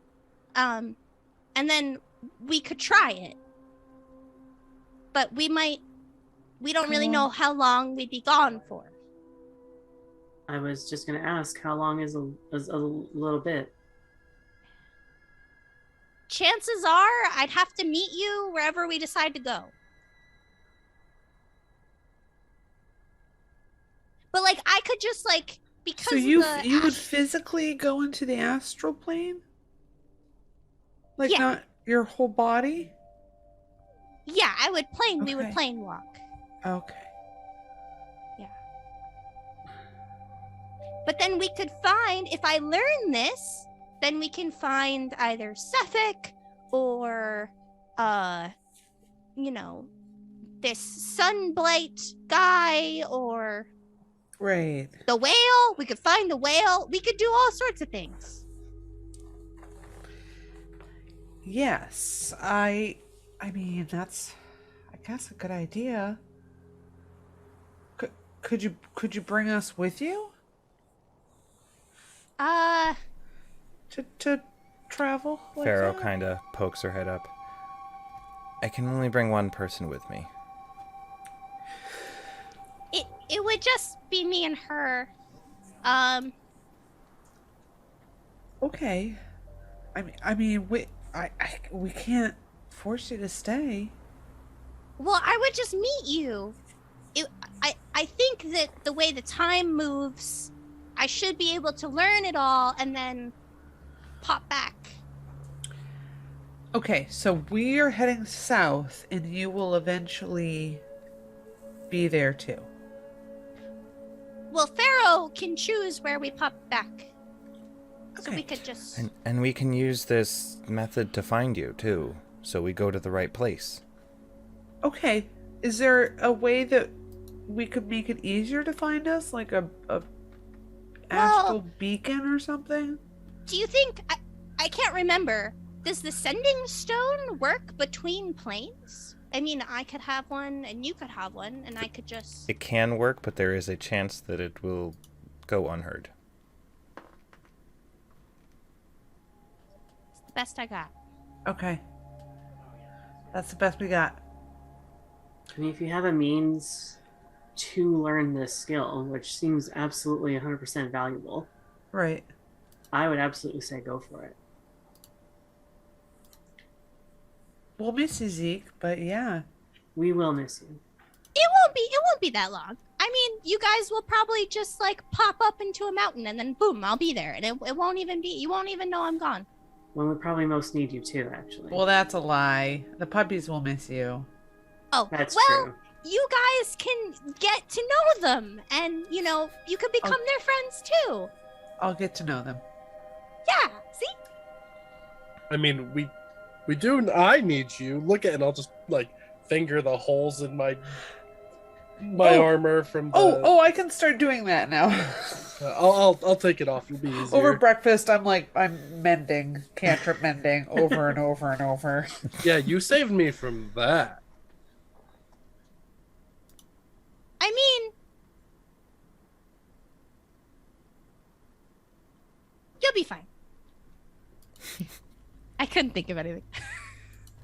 I know, we're making this a little harder than it needs to be, but yeah. Pharaoh kind of perks up. She's like, I don't like goodbyes, so we'll see you soon. We'll see you soon. This isn't goodbye. This is see you soon. Pharaoh looks to you, Zeke. Are you ready, Noachi? Zeke is gonna take his goggles off his head and he's gonna place them on the table and say, just as collateral, you know. So you know I'm coming back. And then in Draconic, Zeke will say, yeah, let's go. And he seems really excited. You all watch as it seems... So, Pharaoh has been, a little dragon. And then it appears as if she's walking towards you and getting bigger and bigger and bigger until she's towering over Zeke, almost call size. But she's very long and lithe, and her wings are longer and lithe. And she starts to almost like float in a circle behind Zeke. And then a shimmering portal appears inside the circle she's doing. And then all of a sudden she alights tiny little Pharaoh on Zeke's shoulder. We'll see you soon. It'll be okay. Bye! I'll say safe travels in Draconic. And Zeke and Pharaoh disappear through the portal, and the portal disappears. And that's where we'll end tonight. You're muted. I pick up Zeke's goggles off the table and I hand them to Farron, and I say, you should hold on to those. Would these fit on Yami's head? Ooh! Yeah, they probably have an adjustable strap. They're going on Yami's head. Yeah. cute. Yami kind of fights it a little bit, but then he realizes it's and you're like, no, it's gonna look real cool, buddy. It's gonna look real cool. He's like, And it smells like Zeke. Yeah.